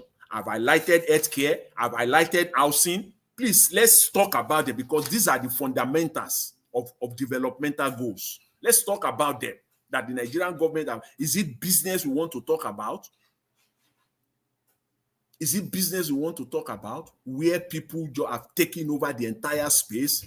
Agbiru have taken over the entire space. Iyawolojas have taken over the entire space. No improvement of any kind. Nothing at all. No standard of any kind. There's no standard of any kind whatsoever. Is that what we're talking about? It's just so bad. And unfortunately also, we don't have opposition and we don't have media. What a toxic, what a combination. The opposition that will have been the saving grace for the Nigerian people. The media that should have added to it to put the government on our knees each and every time. They are nowhere to be found. The opposition is just an extension of the government, because that's the opportunity for them to go, collide, collude together, cooperate together with the ruling government so that they can be looting together. They can be taking their own share of the cake. That's what they see opposition to be. If not, we said Mr. Tinubu is not doing anything. We said that his policies has brought Nigeria to this point. What is the position of the official opposition on each and every policy matter? I'm not even talking of Mr. Peter Obi here, because I'll give it to him. He has played his role and he continues to play his role. I'm talking about the seated official opposition in the parliament, in the Nigerian National Assembly, like in each and every policy of Mr. Tinubu. And then in the next few months now, they will be carrying ballot again. They want people to return them back. They will be calling for election again. Don't you see how crooked and how satanic and how evil they are? These people call themselves opposition. This last election in Edo State is an aberration, is a disappointment. Before the election, I always say on this panel, I said the only saving grace that will save the people of Edo State is massive turnout. Massive turnout. There's no magic about it. Massive turnout is the only thing you can use to handicap this wicked, crooked politician. That is the people that have to come out massively. But they know that people will not come out. They are banking on that, and they are always right on that. And they do their bit to ensure that people do not come out on election day so that they can have the room to rig. And it happened. The people played into their hands. People did not come out. Because why? See, if people had come out fully, the way even if 50% of registered voters had actually come out on election day to exercise their civic responsibility, it will have been much, much difficult for them to rig successfully. They will attempt, but it will be very difficult for them to do it successfully. Yes, because they attempted the same thing in Lagos State. It's not that they didn't. In fact, they did it, but that was why they are able to close it, the number, to less than 10,000 votes, which we all know was a lie. That's what will have happened in Edo State. So that's the state of Nigeria. That's where we are in Nigeria. And I don't want to forget it. I don't want to put it in the back burner. I want to re-emphasize it again. The Nigerian media is our number one problem in Nigeria. Is undoubtedly is our number one problem. The Nigerian media. We don't have media. If CNN, if somebody can just bring CNN and Al Jazeera to come and do the job, I tell you, you will start seeing the transformation in Nigeria. The budget of 2024, what is the Nigerian media reporting on it so far? Because if that budget has been implemented, Nigerians will have been seen. There will be light all over Nigeria today. We highlighted it in January, in February, this budget. How much money they allocated for street lights and for solar panel in Nigeria, all across Nigeria. By now, we should have been seeing light all across, solar panel all across Nigeria. Where is the billions of naira allocated to solar panel? Where are they? Ministers that are in charge, senators, your constituency, where are you? All those billions that was allocated for those, where are these? Where are the street lights? Where are the solar panel? 3 months to go now. Where are they? Nobody is asking questions. The money has been looted. The money has been stolen. And they will do it again in 2025. They will repeat it again. Because if 50% of those street lights and solar panel has been installed and the money budgeted has been utilized, Nigeria should have been lightening up by now all over the space, everywhere. Because if you look at that budget, it is street light here, street light there, budget here for street light, budget there for street light. I don't know the road. I don't know which media we have. That 2 billion naira that was allocated to Bajami Amila constituency in Surulere of Lagos. Where is that road, Nigerian media? Have you gone there to see whether the 2 billion has actually been showcase it to Nigerians now, side by side with that budget? Let us see it now. Let us see the state of that 2 billion naira that was allocated to Bajabi Amelia constituency in Surulere, federal constituency of Lagos Central. Where is it? For crying out loud today. And so many more like that. This same Okpeolo who become the governor now, billions of naira was allocated to his constituency for solar panel. Mr. Okpeolo, where are the solar panel in all those places? Most of them are rural areas. Where are those street panel? Those as of now, where are they? The money has been looted. The one in Akwa Ibom State, in the constituency of the Senate president, I'm thinking that by now the entire of Akwa Ibom State will have been lightening up. There should be street light everywhere, solar panel everywhere now. Why are you not showcasing it? Let's see them. After all, you budgeted for it. Where is the money? Was the money not released? If the money has not been released, why? And if they have been released, what is the state of development of this project? Tell us now. These are the work of the media. You will take the budget line by line. This is your time to start showcasing it. And then you will go after the minister. You will go after the senator. You will pursue them inside the rat hole and bring them out and say, this budget, this amount was approved for this for in your constituency. 500 million naira for installation of solar panel. We are now here now. Please come and showcase it because we have not seen anything. What are you doing? Arise News, channels, Shehu Okibaloye, the likes of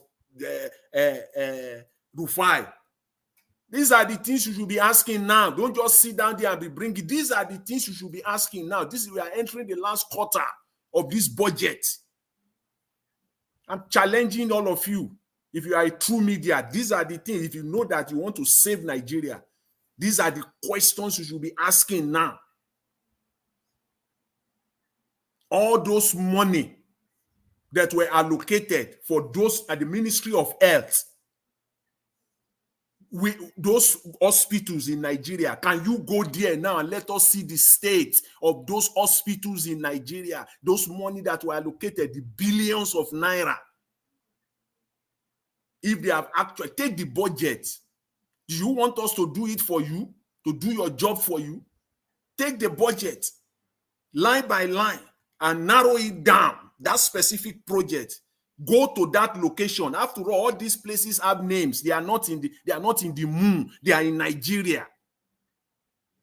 Go to these places with your camera, line by line with that budget, whether that amount has actually been expended. Are you kidding me? What is difficult there? If you cannot employ, go and employ university. The way have them is go and employ them. Undergraduates, train them, give them, go and check. These are the things you should be doing by now. This is how you can bring them to their knees. So you want them to loot the money and go away with it, and then you will come to your stage and say there's corruption. This is how you can checkmate them. The Ministry of Digital Economy, in that budget of 2024, over 300 billion naira. Most of this money is for they call it empowerment on the Ministry of Digital Economy, and we have a minister there. Where are the money? Where are those projects today, line by line inside that budget? Are we going to? I don't know how to say this. That's why I say we don't have media. Because if they have done it, truly, truly, they have done it. Truly, truly, they have done it. They will have something to shout about. Because all these things will be visible for people to see. It will have impacted Nigeria and Nigerians one way or the other. We will all be seeing it. And you people will be touting it. You will be proud of it. Your principal, the president, Mr. Tinubu, will be proud of it. But you have not done them. There is nothing to show. You have stolen the money. You have distributed the money. You have given it to party people. You have given it to your own people. You have not done this project. That is why we're still where we are now. And now you are already writing the budget for 2025. You want to repeat the same thing. People don't fear God. You don't fear God. Please. This is what we should be doing now. All efforts, this is what we should be doing now. All this cabinet reshuffle, you say you want to reshuffle all you like. This is what you should be doing now. The Nigerian media, if you are listening, wherever you are, this is what you should be doing now. Go to the budget. We did this in January, in February, line by line. Or you want us to outline them for you. If you don't know them, ministry by ministry, project by project, please go there. These places have names, they have location, they attach names and location to each of these projects. Pick them randomly. Go and see whether it has been done. Yes. Mr. Jonathan, I would like to ask you, with the condition of Nigeria right now, because I know you are my wonderful analyst here, amongst others, what advice do you have for Nigerians, both home and in abroad, in terms of investment at this particular time of our economy? Thank you. That's a very good. That's a very good question. See, if you are in Nigeria and you have your money, this is not the time. The only space when it comes to investment, the only space where you can put your money in Nigeria now and say you want to be safe is to go and buy the Nigerian bond.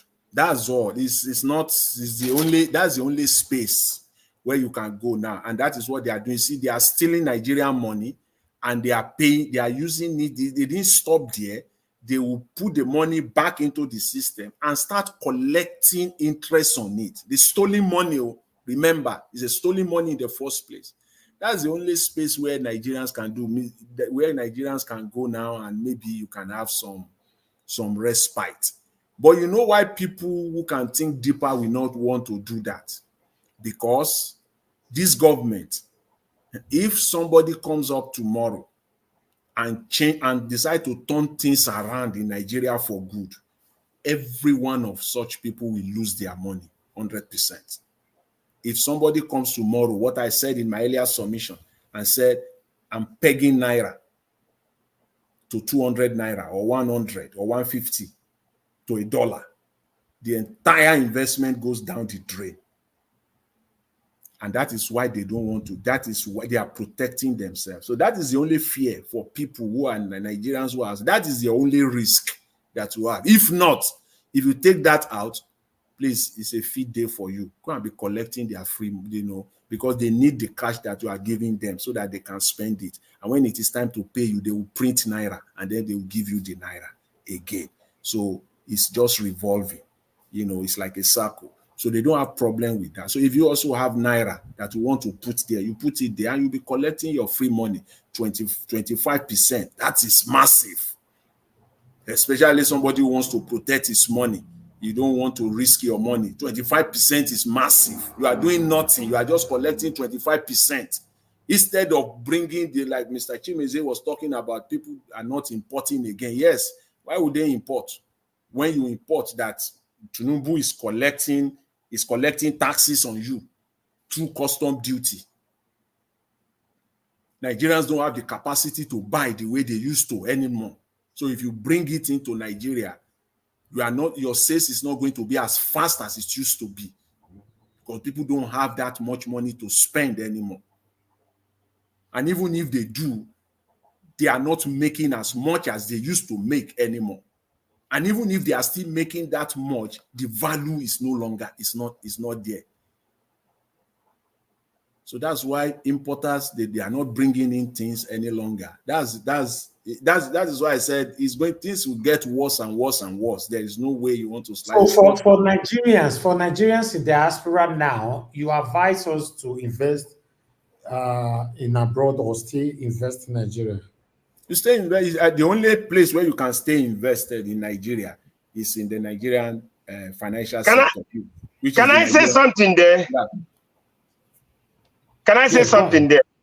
In fact, Mr. Davis, in that area, I don't advise anybody to go and invest in Nigeria.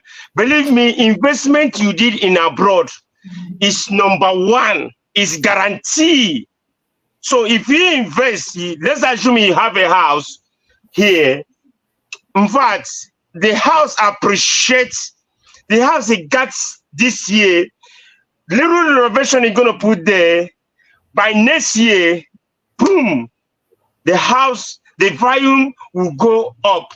So many people right here now, they are investing here. I know one of my guy, I had series of houses here.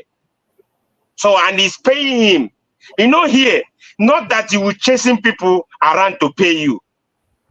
See, if you have a house here, has a property here, you and court is that one, and our court here always on your side, because they know that anybody that has property here, they have a lot to spend.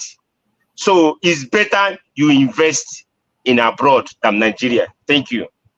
You see, when you invest in abroad, if you are someone, right, who is not you just want to protect your money, you can stay abroad, just stay there. But if you want to make fast money, as Nigerians, most Nigerians always like to do, see, what stops you from doing that in Nigeria? See, if you have $100,000 and you take it to Nigeria today, and you convert it, let's just say it's 160 naira. That's 160 billion, right? That's 160 billion naira. If you give that 160 billion, walking into the bank in Nigeria today or through your banker and give them the 160 billion and collect 25%, that's 40 billion naira, right? That's 40 billion naira there for you. If you divide the same 40 billion again to US dollar, see how much that 40 billion has given you. You see, that 40 billion in naira, if you divide it by 1,600, that's giving you $25,000 profit. So it's as simple as that. It's not going to get simpler than that. It's not rocket science. It's simple. So if you take the $100,000, you take it to Nigeria today, and you put it there in their bond and say you want to collect your 25%, Nigerian government will give you, and you can decide to collect that 25 million. You can be collecting it every month, or you can be collecting it every quarter, which means that they will be sending you about 7 million naira every three months, about 8.2 million or thereabout every three months. You will be collecting your money now. You know, so it's just like that. But the risk is this: if what I proposed earlier, which is what right-minded people who are in this space, the people, the technocrats, the economists, we have them in Nigeria, we have them in the diaspora. If they enter the Nigerian space today and they allow them to work, remember, and they said naira today is now 250. You see that all this calculation that I made now crashes right off straight away. It crashes. Your 100,000 will barely give you $2,500. Yes, your 100,000 will barely give you $2,500. So it will be better for you to stay put with your 100,000 in the diaspora, either in UK, in America, in Europe. It's better. You get better, but now you get more in Nigeria. But that is the only risk. You see, what I'm saying is what they are doing. I'm saying they are hearing it. It's what they are doing. And because, Nigerians, where Nigerians are making money, they will not leave. They will stay put there until they buy, unless they buy them. Nigerians will not go where they are making money. Rather, they will be putting more and more and more. I just use that is $100,000 that I use. Some of these people are putting $10 million. So just times it by 100. The $25,000 by 100 times it. That is $2.5 million. Some of them are making like that. That 25,000 analysis that I do, some of them are making it every day. Every day. This status quo in Nigeria, even if they use government money, they will not pay salaries. They will take government money, go and double cross the money. You put the money there in government bond. It is not their money, remember, but the interest they are collecting is their own. And when time comes, they will now return the money back. That is even if they do. Some of them will even attempt to run away with that money. Case in study, Yaya Bello, and many other governors too. They will use this money. They will be collecting on this money. That's why they will not pay. They will not do the public service, education, transportation, healthcare. That's where they go and tie this money. They go and tie this money there at the expense of the people, collecting this interest. And the central bank and the finance minister will come out and be running the amount. They have raised $2 billion today. Which $2 billion? You are only paying Peter to rob Paul to pay Peter. It's the same money that two people stole. You bring it back. The money that you should have used in the first place. That's why I say stop borrowing, because they use the money for good and stop borrowing. So borrowing, you cannot borrow yourself out of this mess. and you got to bring naira down. You got to bring dollar, the rates. You got to bring it down. There's no magic wand about it. Whatever they can do, whatever they want to do is not going to happen. The only way, there's only one sure bet. If the naira will still be 1,006, whether it goes to 2,000, whether it goes to 5,000, I care less. If Nigeria becomes productive, if the country is now producing at a rate, even if 5%, 10%, 20%, Nigeria begins to be a productive country, they are now producing, it does not matter. Dollar can be 2,000. I mean, naira, a dollar, dollar can be 2,000 naira, can be 2,000. It does not matter because people are not bringing those things in. We have countries like that all over the world. A good example, case in study, is South Korea. Their currency to dollar, their wand to dollar is in the thousands. It doesn't matter. But when you are not producing, you got to bring the rate down. And if you don't bring the rate down, then there is no way out. And they know this. They know this for a fact. So every other thing they are just doing in Nigeria, they are just, they want to do their own, steal what they can steal, and other people will come, they will continue the lies. It's as simple as that. There is no magic, it's not rocket science, it's not complicated. They got to turn Nigeria around, allow people, Nigerians who are entrepreneurial. Look what they are producing in the southeast in Nigeria today. What they are producing in the southeastern Nigeria today. If Nigeria open up and allow them to begin to export, make it easier for them to export this product outside Nigeria, start taking it out of Nigeria. Make it easier for them. Go and set up warehouses. It is the Nigerian government. I don't know how to put it, how to say it emphatically. It is Nigerian government that will deliberately, out of our way, we go to London, we go to New York, we go to California, we go to Boston in America, we go to Germany, all across Europe, and open warehouses across the space. This 96 billion that one person will just put in his pocket will give you 10 times warehouses that I've mentioned across the world. Open the warehouses for Nigerians all over the place. That's how China did it. Let them bring your goods there. As long as you will also pay Nigerian government in dollar in your taxes also. So when you earn your dollar, when you earn your taxes in dollar in US, your Nigerian government will also collect taxes in dollar.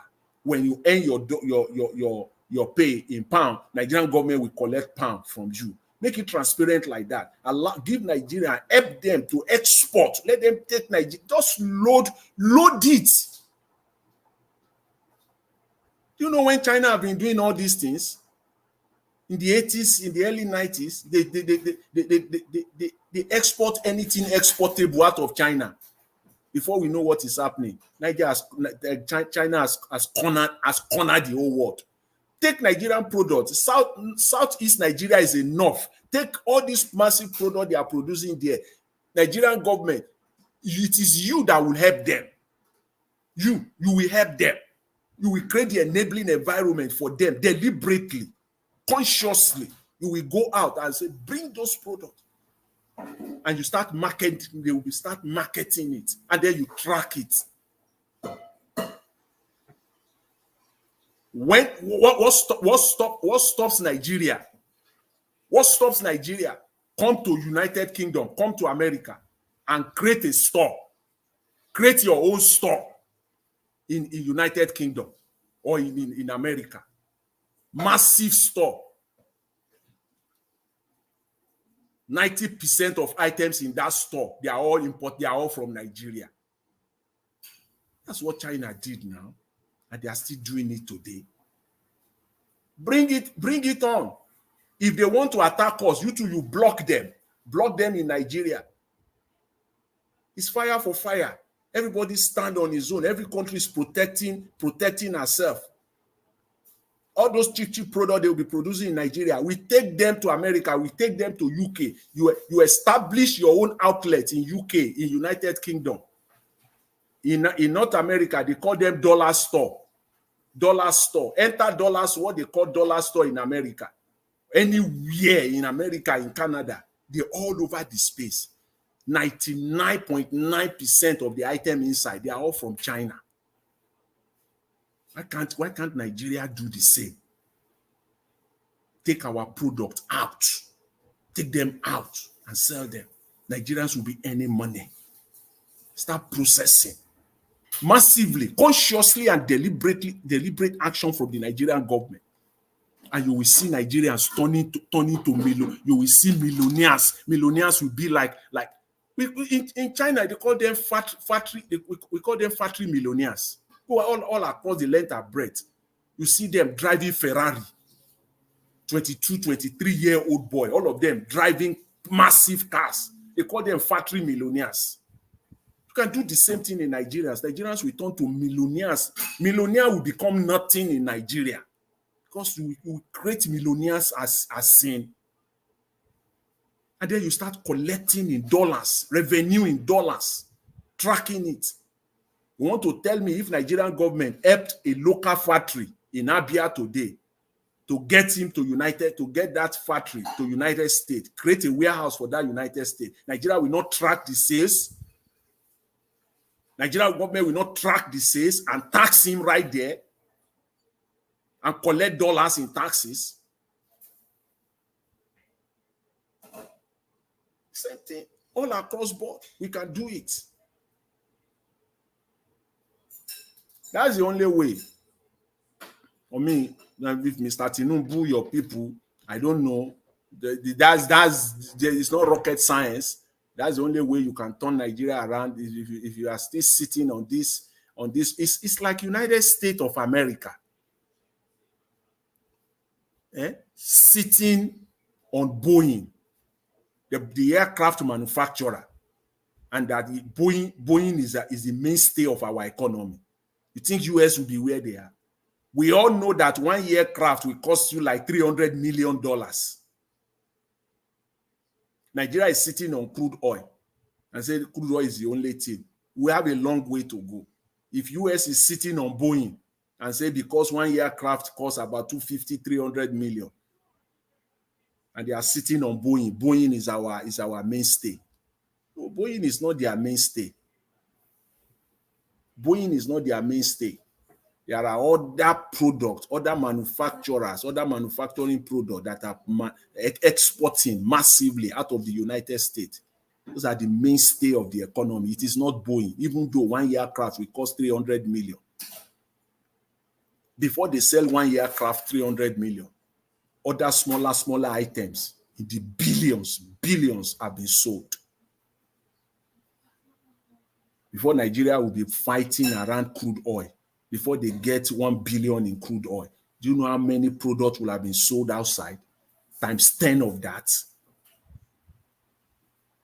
And we have all these factories all over Nigeria. They are just there. Go to market, goods are just wasting away. Instead of the government to support local manufacturers, deliberately support them. We can capture the entire of West Africa, the auto industry. Deliberately capture it. We have the capacity. If you support these people, support these manufacturers, local manufacturers, and lead by example, we can capture the entire of West Africa. That's what we need in Nigeria. That's what the state of Nigeria needs today. There's no magic wand about it. You cannot rob your way out of it. It's not going to happen. The only way is to turn the economy to a productive economy, reduce the rate of deliberately bring it your own. See, Nigeria is a state, it's a sovereign nation. If you wake up tomorrow and say dollar is 100 to $1, 100 naira to $1, the world is not going to crumble on Nigeria. It's not, Nigeria is just a tiny space in the scheme of things in the entire world. The world is not going to crash. Our economy will come out stronger out of it. Thank you very much, Mr. Elvis. Thanks for the opportunity. I really appreciate it. Thank you very much, Mr. Jonathan. I learned a lot from you today. Thank you. Mr. Elvis, you don't talk rich with us. Yes, sir. People already, but yeah, there's one thing about what Mr. Jonathan. I want to put something like people. I know people that export from here. When they export, when they export finish, get to Nigeria, they say their goods, say their container, and they would like to bring the money back. The exchange rate will make them to bring the money back. So now, since this guy assumed the office, so no one can do that no more. Now, rather, you say the thing, you leave the money there. So you see where the problem lies. So that's the reason why people here now stop that. So it's so bad. Thank you. Thank you, Ogashimize. God bless you, sir. Mr. Jonathan, once again, thanks for that wonderful submission. Okay, Oga CM, thanks for joining us. We want your closed door, so and you just come in. Okay, you have the opportunity to also air your view on the state of the nation. Talk to us, sir. Good evening to you. Good evening, Niger Watch. I hope I'm coming out clear. Am I? You're not clear. No. How can? They hear you, but okay. I say you knew buy one speaker like that, and the speaker they do shubu tinubu. Jesus Christ. Anyway, good evening, everybody. Good evening, Niger Watch. Jonathan, well done. Chimezie, you are welcome. I'm to greet you myself. Actually, thank you, my brother, Dr. Stien. Actually, you see, Joe Igbokwe hardship, those who will rescue Nigeria not yet born. Now lie. They are here, but we don't want to give them chance. P2B is there. It is not true. You see, I was listening to what Jonathan was saying, or Jonathan said. This is the type of plan P2B have wanted to bring on board. You don't look at even if it's $1 to 1 million naira. So far, you are producing. In fact, you even want your naira to be weak, such that anybody, any part of the world, you make them lazy. Don't you see China made the world sort of lazy? If you want anything, they go to China. They manufacture, so they have jobs. That's what you do, so that Nigeria will say, look, they don't care about our naira.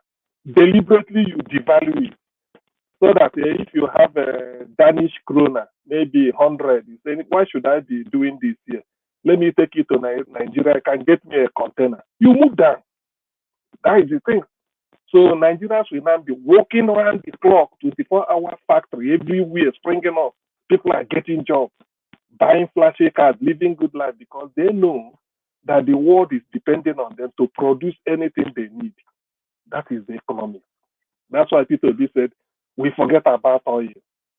Face agriculture, the vast agricultural land of the north, turn into the vast area for production, then open up the whole seaport in the south and the south. Open everywhere, because we have to be exporting. When you start exporting, we are not looking for naira. Everything we do in Nigeria we're not looking for dollar. Anything we want to do in Nigeria, we use our naira. The world will be bringing dollar to us. That is the meaning of economy. It's common sense. If we know of this type of thing, they like it in Europe. Maybe if it's strawberry, they like it in the UK. We make the farmers here lazy. The one we grow in Nigeria, export it here, it will be cheaper than the one they cultivate here. So people will say, why can't I go? Tesco will say, let me get it from Nigeria. Asda will say, package it for us. Every day, shipload of strawberries leaving Nigeria to UK. So that's all. That is just the money. But those that claim they own Nigeria read P2B out. Okay, implement his manifesto, they refuse. And look at the condition Nigeria is now. So it's a shame, really. So when Joe Igbokwe say those that will rescue Nigeria are not yet born, he doesn't know what he's saying. They are here. In fact, we are even letting them to that. Can you imagine with P2B in power, the type of people he will recruit? Because there are certain things you may not know. He wouldn't like his economic distance to say P2B with Yusuf Dati Baba Ahmed, two of them sitting down and then crafting it that we want to export every food grown in Africa, we will export it. No need for crude oil, it will just be a case of, okay, now nothing is manufacturing an electric car. Nothing is manufacturing an electric car. So what else? Petrol or no petrol, all you need to tell us is that how do we subsidize it so that at least public buses will be using electric. The one I saw can go for 430 kilometers before the battery runs down. In other words, you can take it from Calabar to Lagos. I think it should be up to that number of kilometers in a day before you charge it again. So you can imagine this type of a public bus everywhere using battery. So that's a crude oil or refinery. So Dangote will be exporting to other African countries that need it. In Nigeria, we play down on it. So there are certain things you wouldn't like to do.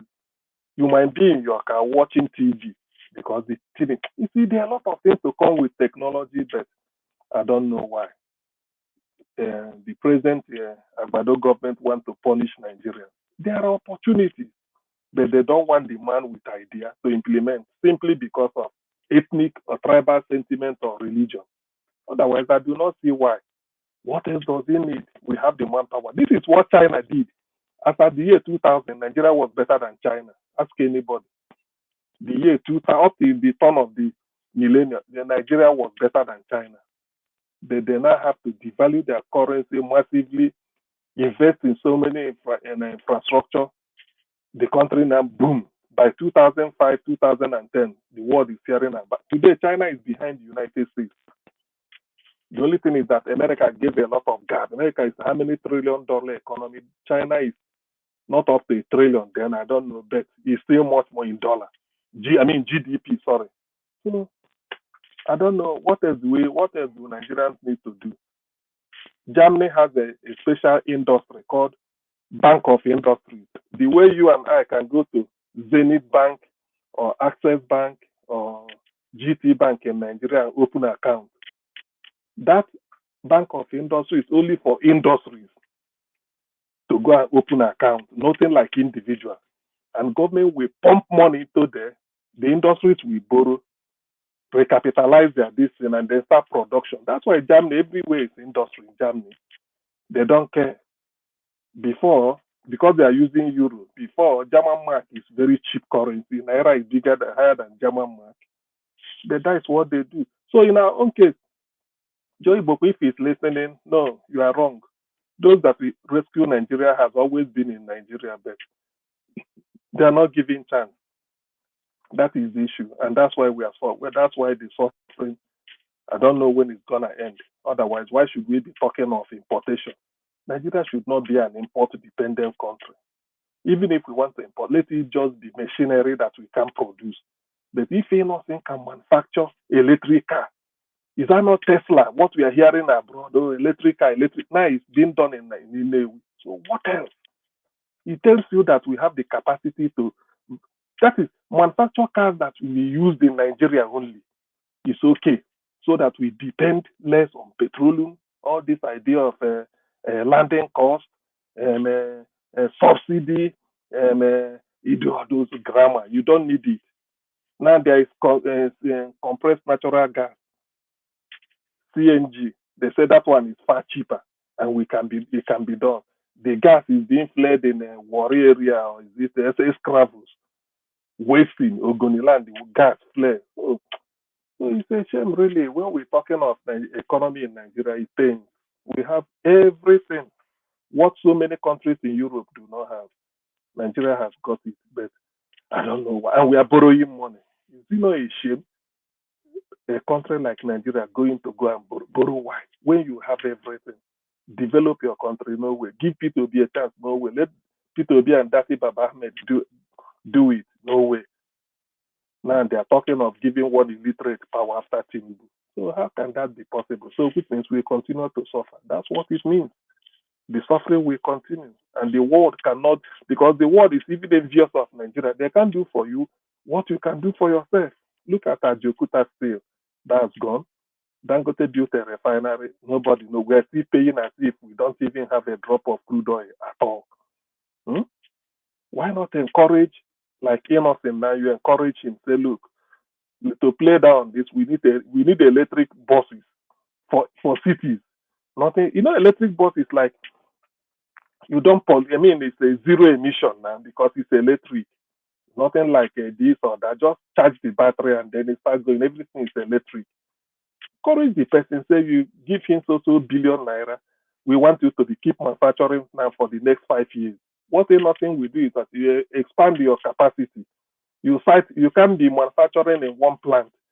BMW, they use it in Africa. It's not from Germany. It's assembled in South Africa. The one they drive in the Middle East is somewhere in UAE. BMW, the one they use in UK, it doesn't come. It's somewhere in UK here. So that is how it develops. So all over Nigeria, nothing plant will spring up almost in every geopolitical zone. You put it there, and then before you know it, electric cars, electric buses in Nigeria. If you want to travel from Ibadan to Lagos to Ogbomoso to Abuja, electric. That is it. So you don't need all those things, and it will be cheaper because all you need is to charge the battery. It's not hard to maintain. Nothing like oil is leaking. The other one, because there's nothing like crude oil. Oil doesn't go into the engine, no petrol, no diesel. So nothing is leaking. Everything is like charge. The way you charge your phone and they connect. But the people at the helm of affairs in Nigeria, it's a shame. They don't want to. It's just wickedness because they know all these things. Why do you want to suffer? And you are going to have to go and borrow money that you will pay with interest. Why? When you have opportunity of developing this. So to that extent, Joe Igbokwe should take back what he said. Then I think the other one, Edo election was on June 12th. Okay, I listened to the interview, but well, all I know is that we all know that Edo election was massively rigged. Since Aswa Igodalo is going to the tribunal, like I said yesterday, I support him for one thing. Because if you allow this injustice unchallenged, the next election cycle, they will tell you that all you need to win Edo State is to win ESACO, East West Central. Look at what the chap said, that the voting population of Oredo alone is bigger than the whole of ESACO. He said it today, and it was a shocker. So that is to tell you the rigging. Oredo local government, cosmopolitan, with the densely populated, yet the vote they are talking of the whole of ESACO. So that is why it is good for him to go to court. To the tribunal. Since he has the resources, time, energy, money, let him try. I wouldn't discourage him because some of these things, you just to place it on record and we see what will come out of it. You cannot tell me that somebody, if you win in 2 senatorial districts in Edo State, Central and South, yet you still cannot win. And this, even the whole South alone, it's only when you add in, and then somebody who won only on the North, clear, and then they start giving you thousands of votes. So I listened to the man's interview. It was quite, what is it called, shocking. And I now remember he was the person in the night of Saturday 21st, a week ago, who stood in front of INEC office at night because they presented PDP agents. I remember it was him. So he knows what he's saying. If he's to give evidence, he will bring the video clips there. This is me standing outside. They couldn't allow us. They were there writing results. I don't know. Well, if Nigerians will take everything, to be honest with you, Nigerian situation is just that if you're discussing it, you will feel so depressed. But on the whole, you look at it, it's like the opportunities are bound. What should be done? We know what to do. Within 2 years, Nigeria will turn around. But because of this wickedness, you don't want to do something. Why not? Nothing alone is enough to launch Nigeria in terms of this transport that people are paying through the nose. You solve the problem of petrol permanently. That's all you need to do. Invest massively in it. Then the unit cost of producing a car, a bus, will drop. It's electric. When you buy it, all you need to be just to charge it. Can it go to mechanic? I doubt it. Unless maybe a tire you change. The thing will be running efficiently, no less noise, and it's moving. Very clean. That is what the world is going into. And if care is not taken, if industry is not producing it, in future Nigeria will tell you they're importing electric car, but it's not being produced. So why not encourage the person? It's a good industry. Encourage the person. Invest there. You collect your money back with tax. But I don't know why they don't want to do all this. I don't know, to be honest. I'm really Nigeria. In fact, I've known that it is really this Tinubu. I don't know whether he remembered what he's doing. That's why I said in his October speech, if he doesn't want, let him resign. To be honest, let him just resign and tender apology and get, because there's nothing happening. Nigeria is worse off. You can't buy petrol. Even if you see it, you queue. After being on the queue for hours before you get a petrol, and it's not easy to get. Even your money is worth nothing. You import everything. The hardship is real. Anyway, the hardship is real, but the solution is there, but they don't want to take it. I don't know why. If God did not want Nigeria to be savaged, P2B shouldn't come up. He came up at the right and with the right answer, and we've seen it. Tinubu, why not do something? You are interested in making your friends good, and corruption is every time. Why are you looking at Dangote? Like one man said, Buba Galadima. Dangote cannot produce petrol. NNPC will be selling it for him. NNPC, why not have you repair your own refinery? Leave Dangote to sell directly to the public. I understand the Dangote supply at the rate below 500 naira a liter. That's what they give to NNPC. NNPC will then be selling 1,200. Does it make sense? That's what Buba Galadima said. Let them take him on below 500 naira a liter. That's what Dangote may be producing to sell to NNPC. NNPC will now put their own. It's like a criminal gang now. It's a shame, really, to be honest. It's a shame. Sometimes you say you won't say all these things, and when you look at it, and then you start to wonder, what is the purpose of government? Do they take interest in seeing Nigerians suffer? Everything is meant for us to enjoy life and then to rescue our country, but nothing. Things are still as difficult as they used to be, even getting worse. So for Joe Igbokwe to be lamenting, I thought he knows that he was letting him go to Babylon, and then from Babylon they will call him in Aso Rock. He will say, your boy, they're here.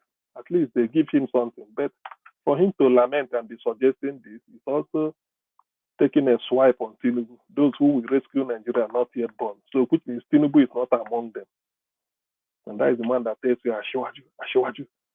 They will teach you leadership. Now look at his lamenting. It's a shame, really, to be honest. It's a very big shame.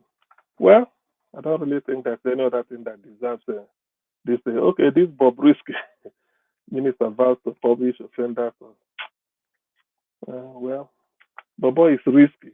And really, such news, it doesn't interest me, just that it's an expose that you can be convicted in Nigeria without going to prison. You will be somewhere cooling off, maybe for 2 years or 3 years. You come out, or for if you can pay the price. So, what a country we are in. Why, if you get a Yahoo boy, they will be shouting, they are arresting criminals. But if you get a high-profile person, they go and put him in one flat, maybe with a domestic staff to look after him or her. So far, the person paid the price. So that is the thing anyway.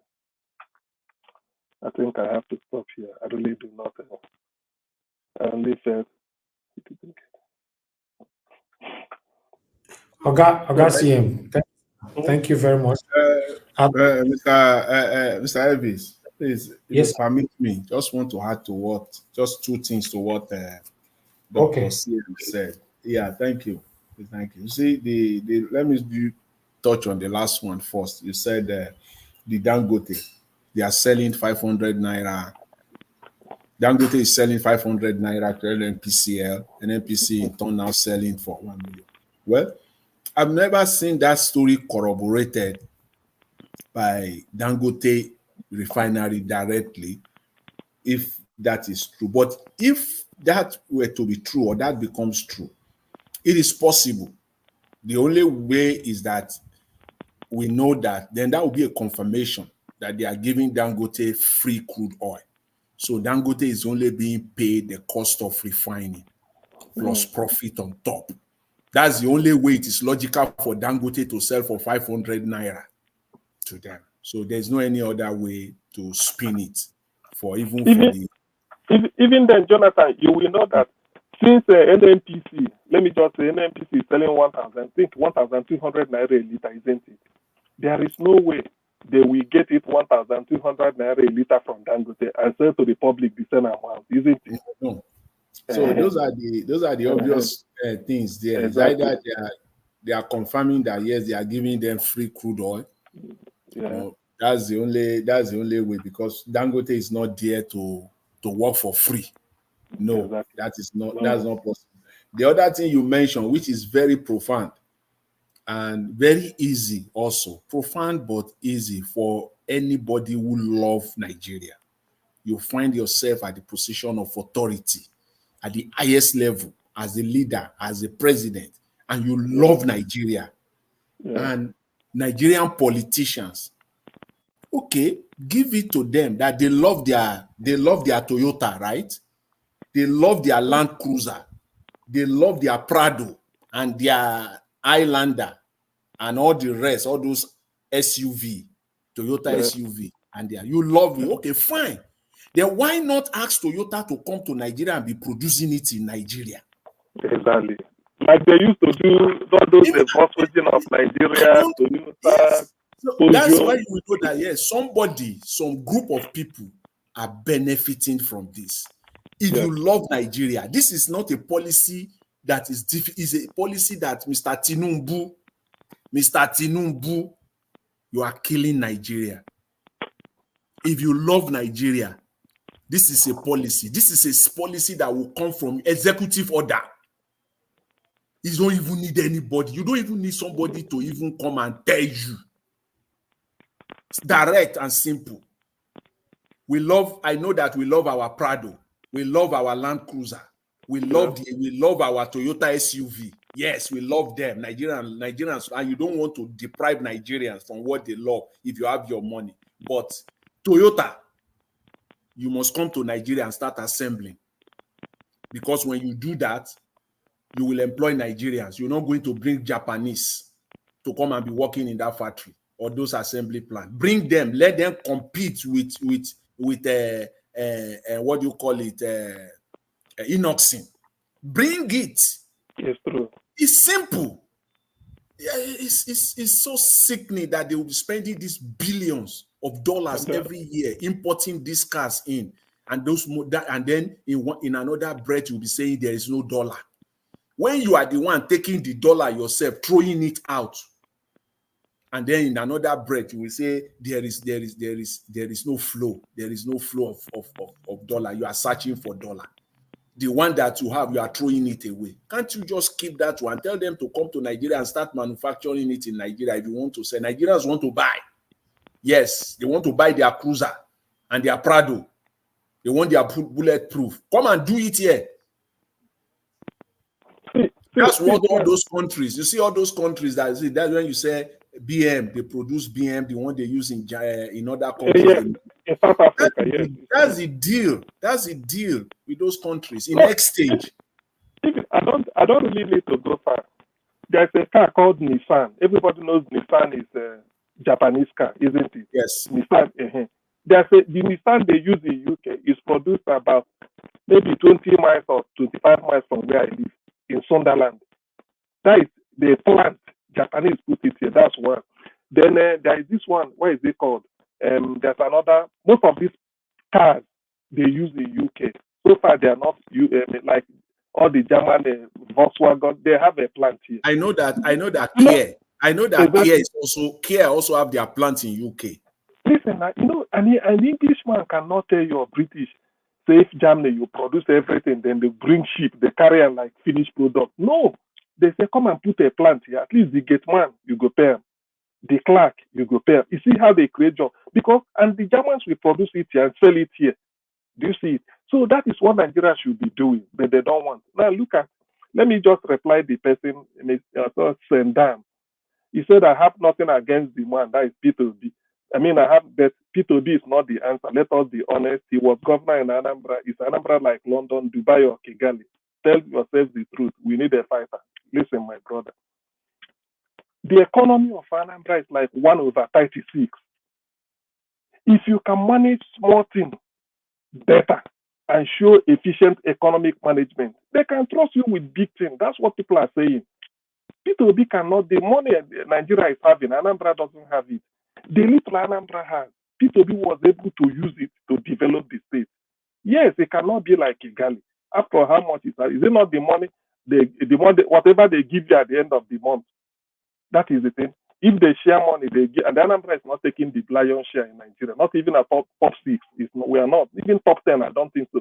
So the little they give you from the, what is it called, from Federal at Abuja, then the one you generate between Onisha, maybe Newi and the Oka in those days, then you add it, that's your monthly, you pay. The P2B was able to prudently manage it to the extent that he was able to build so many infrastructures for Anambra, saved money, did not borrow shishi. So it's a good. So can you imagine if somebody managing Nigeria is not borrowing money? Let me tell you, what people said about Awolowo. They said when Awolowo after the war was the Minister for Finance, I read it somewhere. He said he managed Nigerian economy without borrowing kobo. Haven't you heard it? He said Awolowo manage Nigerian economy without borrowing kobo. That's what they always say. He said because then Nigeria wasn't borrowing, probably because of Oyibo, but that's okay. So can you imagine P2B being president and using that same system? Because what we have is profligacy. That is what is killing Nigeria, my friend. That is what is killing Nigeria. Nigeria is not supposed to be borrowing because we have more than enough talent. And when P2B was in Anambra, you only limited to the talent you have in Anambra now. Remember Nigerian politics. Supposing you see somebody way good for good state, by the time they employ them, people go say, they are not our play. Why do you take from us? But if you are president of Nigeria, it doesn't matter. Tinubu not there, they populated the government with Yoruba cabinet, everything. But is he helping? Buhari did the same. Why not spread your hand, take talent from any part of the world, and use them to do what you want to do? So that is what we are saying. Don't say what you judge is if somebody can do well in a small thing and you see results, you give him. That's why he's aiming for higher. It's the same principle. If I manage 100 naira, manage it very well, it means that I can manage 1,000 naira very well. That's what it means.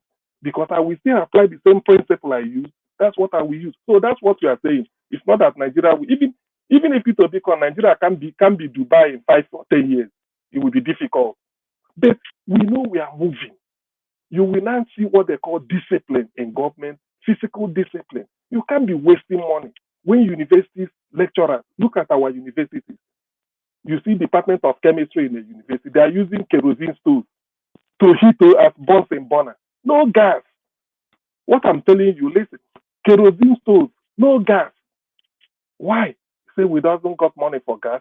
Lecturers are founded that they are going on strike. How much will it cost a lecturer? How much does it cost House of Assembly and National Assembly? 160 million to buy one car for one person. Do you know that 160 million, how many professors he could pay in a university? Why can't they use the innocent car as a senator? Use made in Nigeria or the one they made in Lagos. So this is what we are talking. No, you can't go to China and you see made in China car. A minister will be using made in American car. It's not going to happen. In Germany, they use their made in a Germany car. They can't go and use the car made in Sweden. Because we are creating jobs there. That is what we are saying in Nigeria.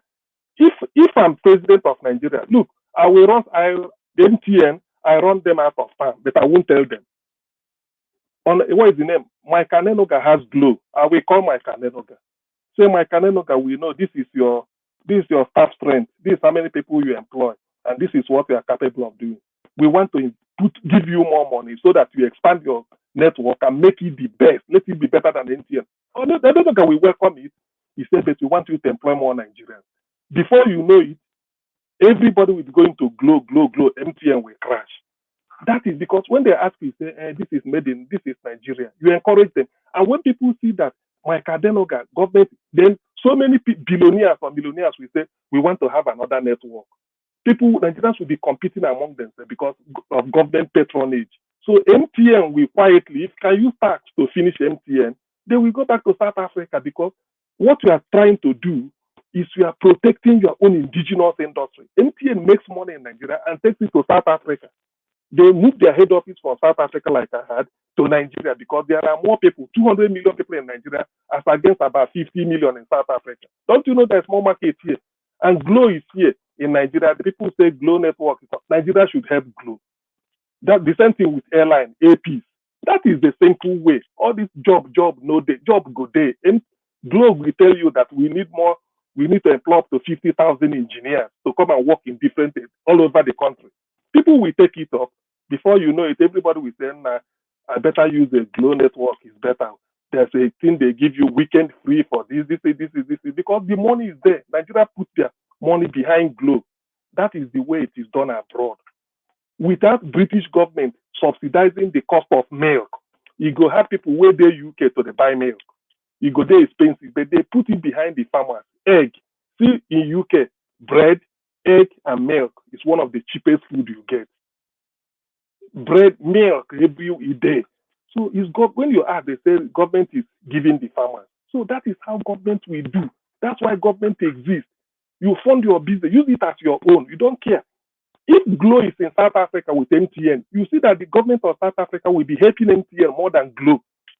If you don't like, you go. Now, this is not their country. That is the way it is done. But Glo, my Kadenoga is struggling. If you ask anybody in Nigeria, oh, I use MTN, what of Glo? Their network is get as with the bill or sometimes.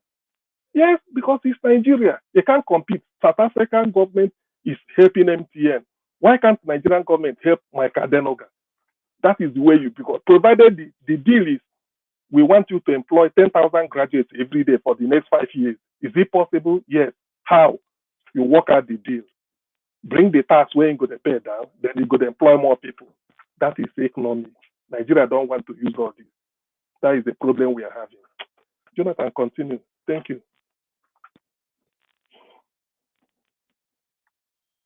All right. Augustine, thank you very much, sir. You see, we don't get two people who can join us now. All right. Oga Chris, it's good to have you on the show, sir. Good evening to you. I bet talk to us. Thank you, sir. Yeah, good evening, sir. Hello, sir.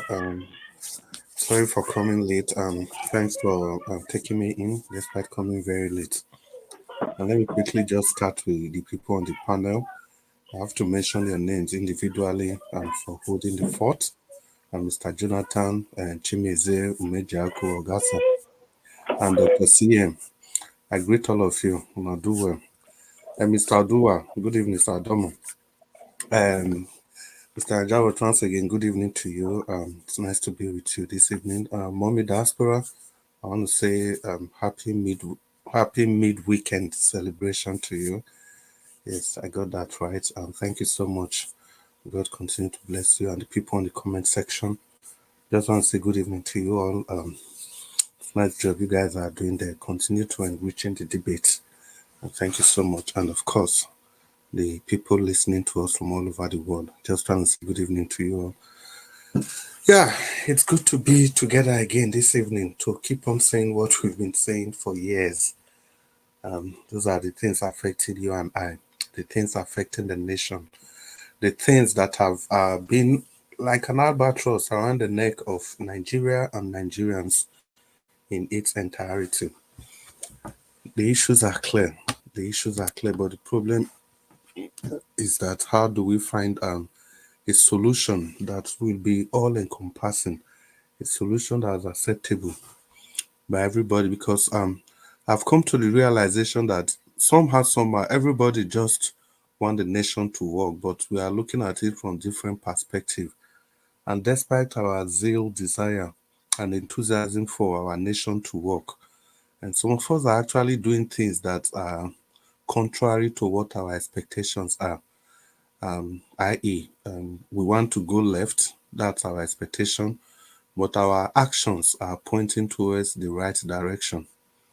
You see, so if we continue pulling at that, at the end of the day, the effort put in is completely zero, because you are dragging to the left-hand side and your thoughts are moving to the right-hand side. So I think that's been the problem with our nation.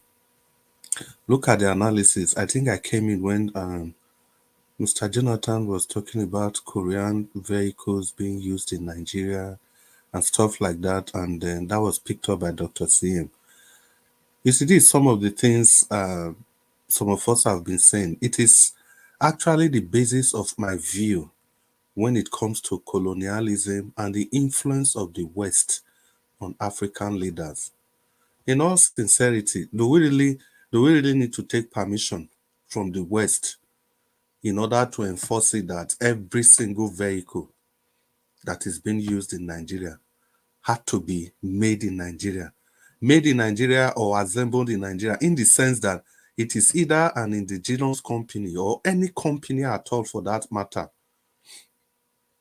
that we want to purchase vehicle from. The vehicles must be somehow produced or assembled in Nigeria. What stops that? Nigeria is a very big market.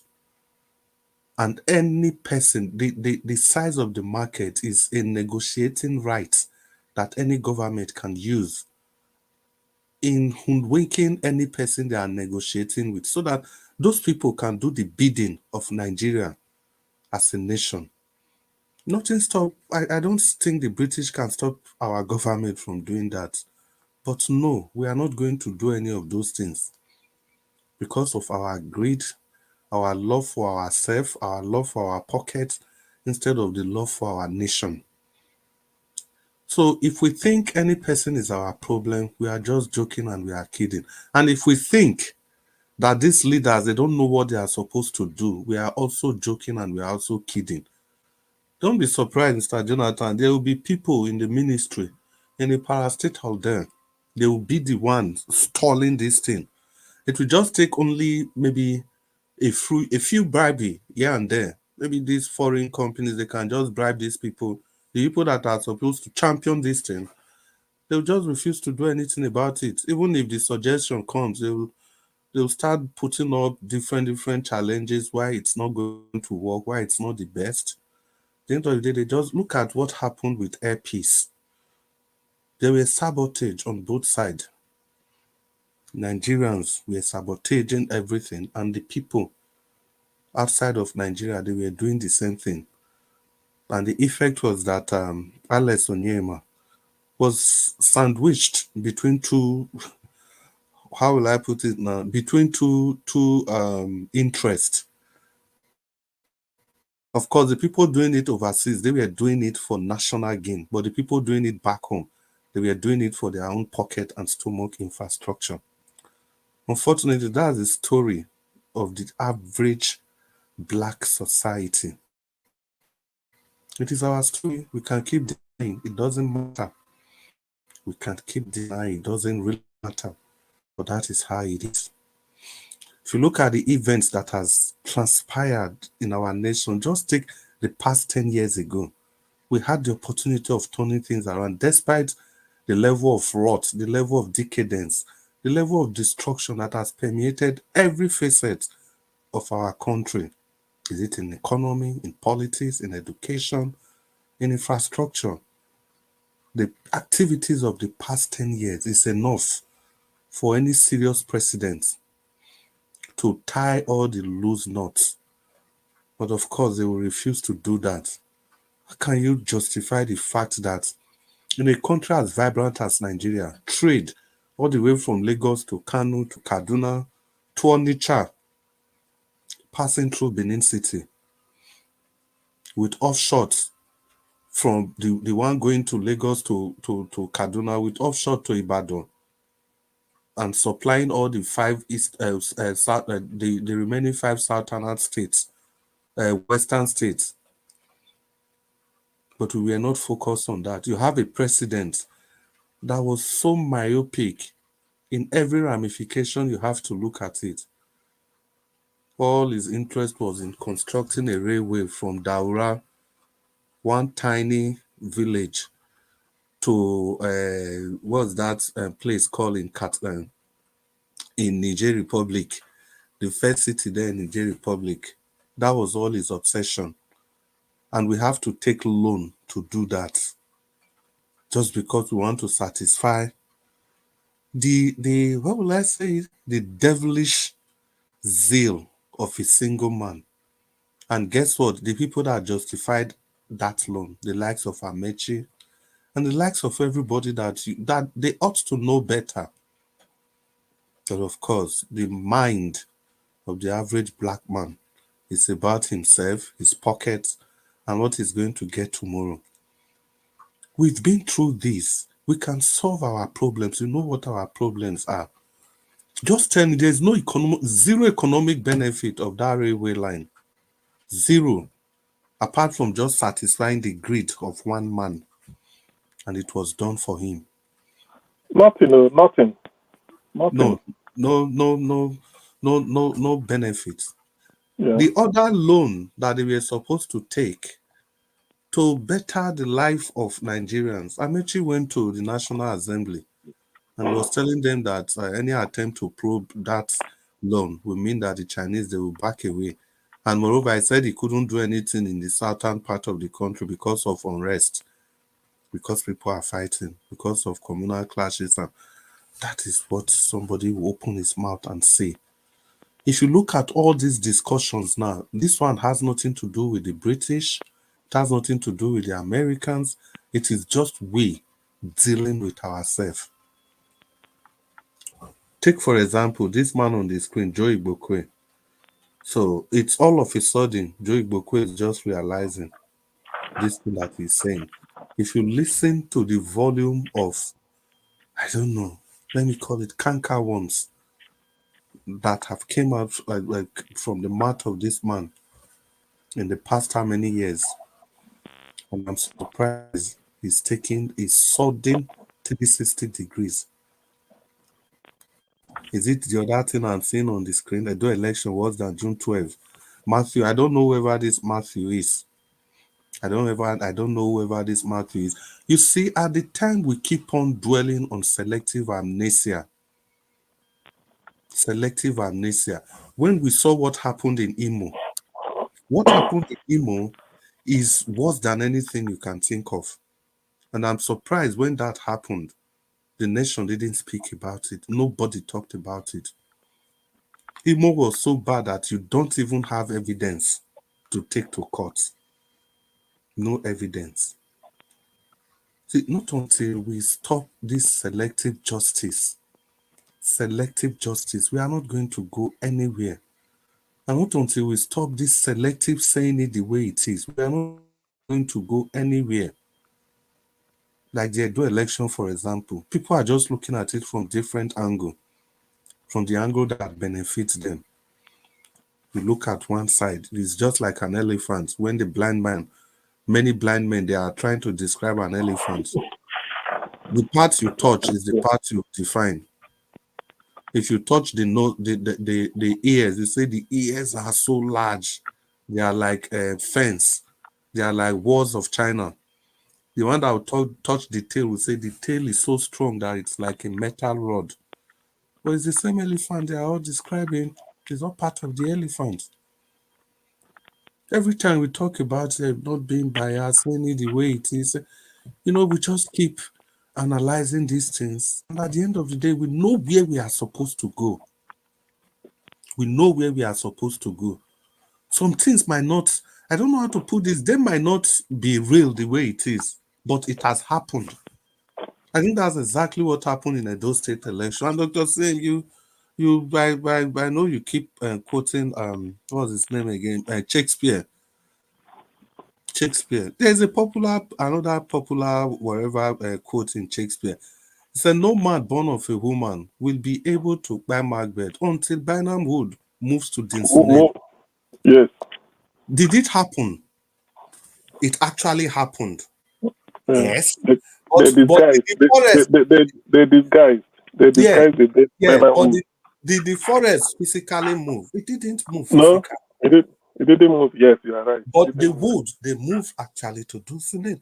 So you can see the complexity. Now the question is that, could you have said that the witches, they were wrong in their prophecy? The answer is yes and no. The answer is yes and no. So that's just the way some of these things are. Not until you look at it critically and holistically. And before, devoid of bias, before you can tell yourself that actually Dynam Wood didn't move to Dulcinea, actually, in the real sense of it. Well, Mr. Anjaos, thank you so much. I know I've been ranting for some time now. Thank you for the time, and I hope I'll have the opportunity to go for the second round.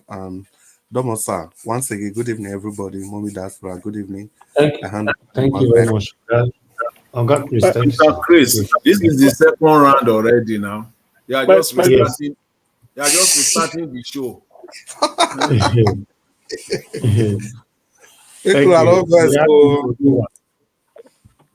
Mr. Dua, it's good to have you on the show. Please, Niger, if you give me just 1 minute, let me remind the chap on the, I don't know, Mr. It should be me, I don't know, Sendam. He is saying, he is trying to ask me that Obi didn't grow Anambra economy. Obi attracted nothing. What Obi did, let me give you two key things. Obi helped Innocent to establish, gave him all the support, was the first buyer, ordered him to mass produce buses, which Anambra used for mass transit. So he set up Innocent. That's one. And Innocent is still thriving today, producing the first electric car in Nigeria, if you must know. So that is Anambra economy. Then the world's second largest brewery is called Fab Miller. P2B brought them to Anambra State. They are in South Africa. P2B brought them to Anambra with the condition that 40% of the workforce must be indigenous of Anambra State. And they still there in Onisha operating. Let me give you this too. So that is how to grow economy. It's not government establishing industry in its own name. And then P2B made a policy that any industry in Anambra State, if you like, go and put it in the bush. The government must tie a road to the gate of the industry for you. It's the duty of government to tie a road and provide street lights direct to the gate. So if you want to bring your own, and it's still a policy. That is how you encourage the economy. So people be tried. What he said was he doesn't want waste, cutting down a killing cow every day in government house. He said, I don't need it. It's only me. Guest houses everywhere in Oka. He closed all of them down. Then cleaning, contracting it out. He saved all this money. He didn't borrow. So he said these are the Anambra is now rich, so that any subsequent people. So if your father saved money for you, is it a bad thing? Do you want your father to hand you over debt? Your father know that and he left $1 billion for you. He's a good father. So it wants you to grow. That's what people did. Thank you. Let me stop here. All right. Thank you, Augustine. Thank you, sir. Mr. Dua, you have the floor. Good evening to you. Thank you, Mr. Nanjawa. Good evening. Good evening, everyone, the panelists, all the listeners, all the commenters, and all the viewers. Good evening, Koji Injini in Diaspora. Happy Saturday, happy weekend to everyone. Well, according to this topic that said hardship and those who we rescued Nigeria are not yet born. Anyway, I find it insultive and barbaric because it's lucubrious for someone like Igbokwe or whatever they call it to come out and say jargons. Because anyway, those who read the Bible, it said a man speaketh out of the abundance of his heart. Because Igbokwe think the way his mentality that is how everybody have the same mentality. No. Those who will rescue Nigeria have been born and they will still keep on giving birth to such. But for those who hijacked Nigeria, did not allow those who will make Nigeria okay enter the position. Like the other day, I will use those states as example. When a governorship, this thing will be coming out, Despite I said I want from the Esan or Igbokwe to become one of the governorship, because I'm a person who want everybody to taste and bring up your character. I said that among all of them who came here, who came to Nigeria Watch for interview, I bring out only Obuhan.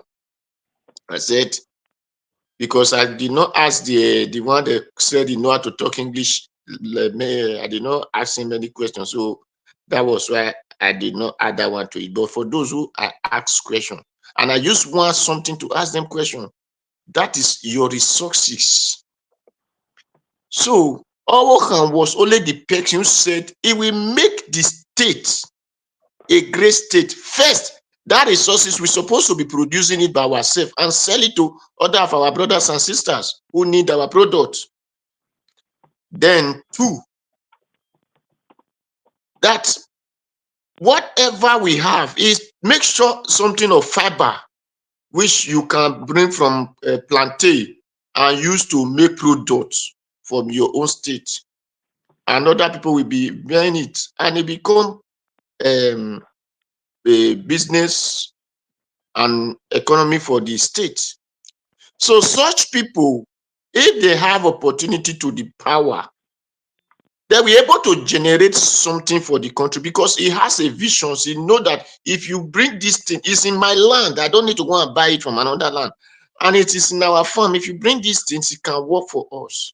So people that will develop Nigeria and will make Nigeria easy has been born. But because of wicked man like Igbokwe, Buhari, and Tinubu, so on of them, that hijack that power, and they also call Anek Yakubu, that hijack Anek of positions. These are the reason that Nigeria are suffering. And for those ones, they will just give one naira, they start destroying the street, disturbing everywhere. Those are the reason that the country is suffering. Because other countries, why are they not suffering? Because they value the people they have.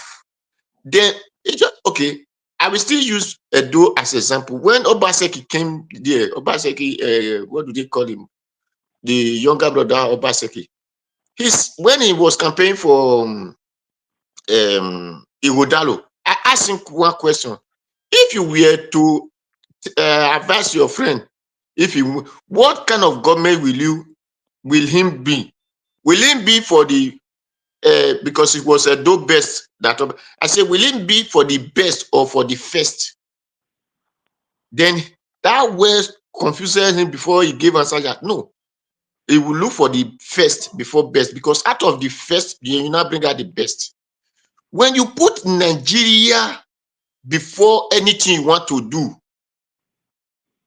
the country automatically will adjust to a better life. Not when Nigerians, you don't care about them. You want to collect what Nigeria have and go and deposit it in another country.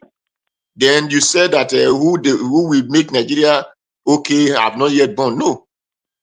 Okay, if those who will make Nigeria, why are people leaving Nigeria to go and bring something from another country to bring to their own country?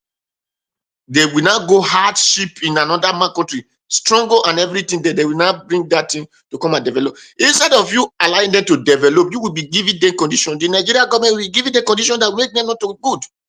The other day I was talking about road here, that if I have money, I will have tar road. It is here my Nigerian people will say, no, if you are doing it, if the federal government will hold you, they will arrest you, they will do this. No. It is because of the wicked people that sit in position that make people to fear that you cannot use your money to do good in your land. So those who will make Nigeria okay, they have given birth to them. Such people that occupy whatever parastatals they call government or leadership, because the evils are the one who are occupying it. That is why the real one, like that, everybody we are calling Peter Obi. Because when it get to Anambra, the person who receives salary, okay, this is why I ask. If you're a teacher is receiving salary, he did not have other allowance.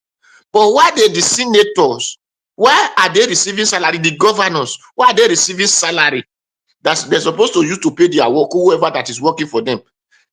They will not use that of their salary to pay their own workers. They will still collect another allowance for their car, for their this, for their that, and collect allowance for a person that work for them. How will Nigeria be okay when you are not satisfied, when you are not contented with what you receive, but you want to give chekere to another person? These are the reason that Nigeria is not going forward. And that is why people will now come and say it is constitution, it is policy, it is that. It is the mindset of those who sit there. Whatever constitution you write is not the problem, but the mind of the people that operate on that whatever paper they call constitution is the problem. Okay, is it not the same constitution that say FCT must be 25%? But is it not the people who control the people now said no, they don't care about it? Why did the constitution not force those things to say no, it must be?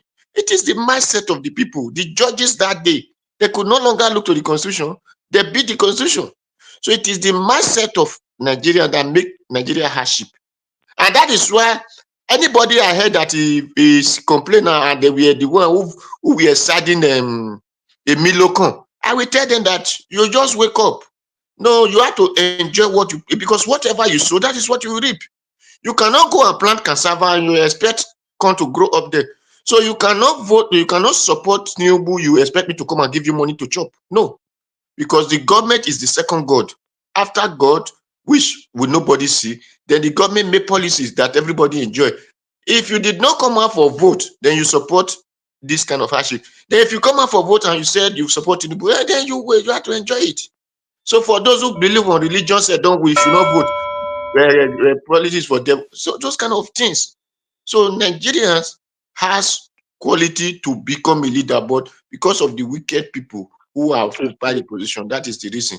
Thank you, Mr. Najawash. You are right to do it. I like your last statement. Nigeria has the quality to become leader, and wickedness. Thank you, Mr. Dowa. God bless you, sir. Thank you. All right, let's do another final submission. This time, 2 minutes, so that we can end the show. Gashim, if you're still with us, you have just 2 minutes. Work with your 2 minutes, sir. Okay, you're not there. Mr. Jonathan, if you're there, sir, your 2 minutes.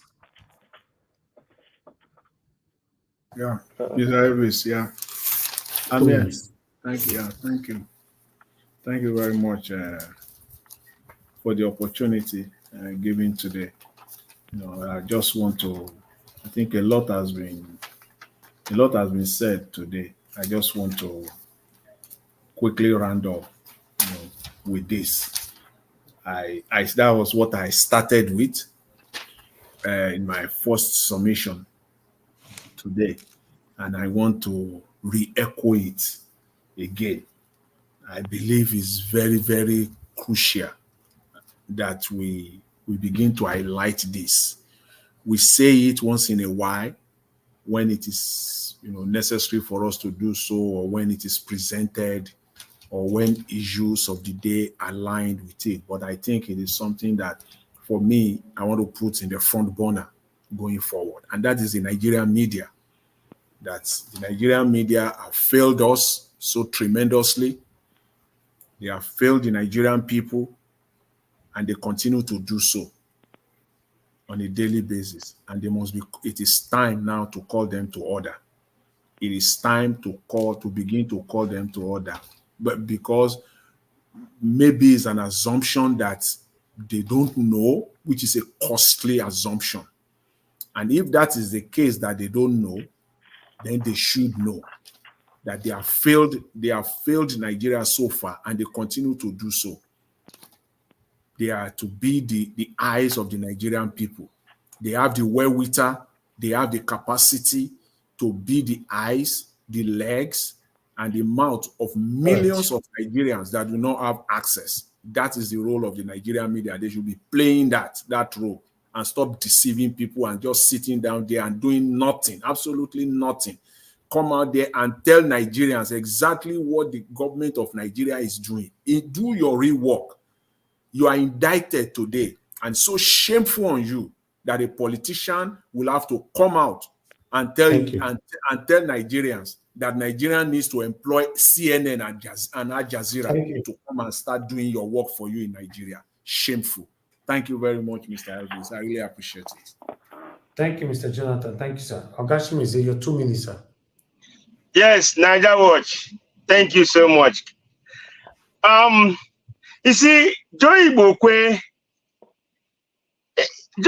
cannot even win anything in Nnewi.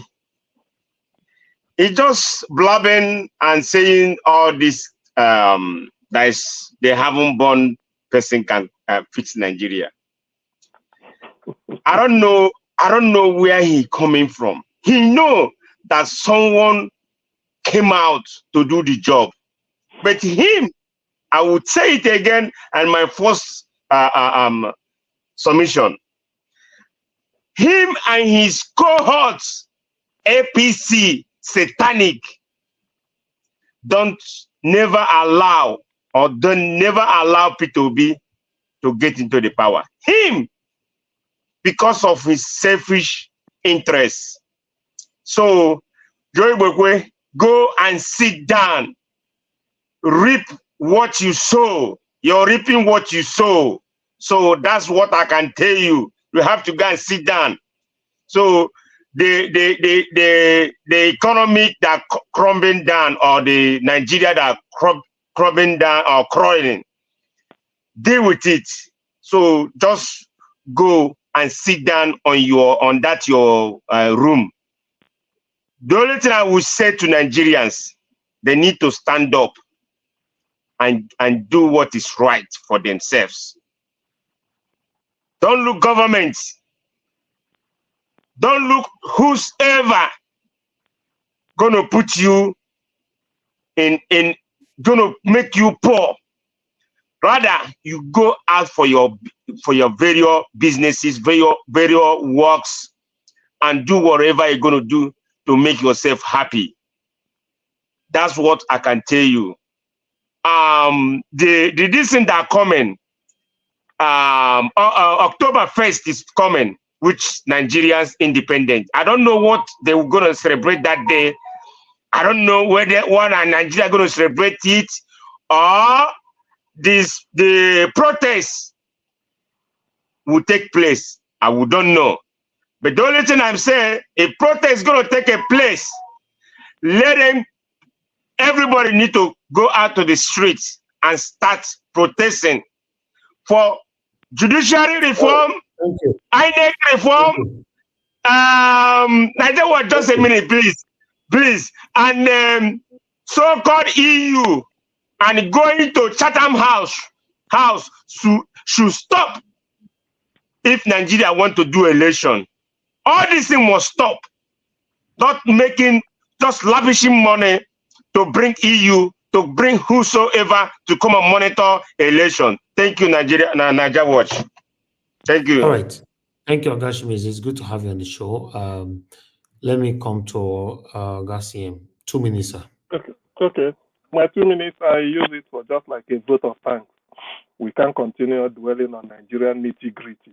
You will never go. Tomorrow, another headline will come. So, Nigeria Watch, I will say thank you. The first thanks goes to you, Mommy Diaspora, who is the backroom staff, Irene Finance and Abu Aziz. Let me just use up because so that they are the engine keeping the system running. We are just the ones the public will see. Those behind making it possible, the public do not see them.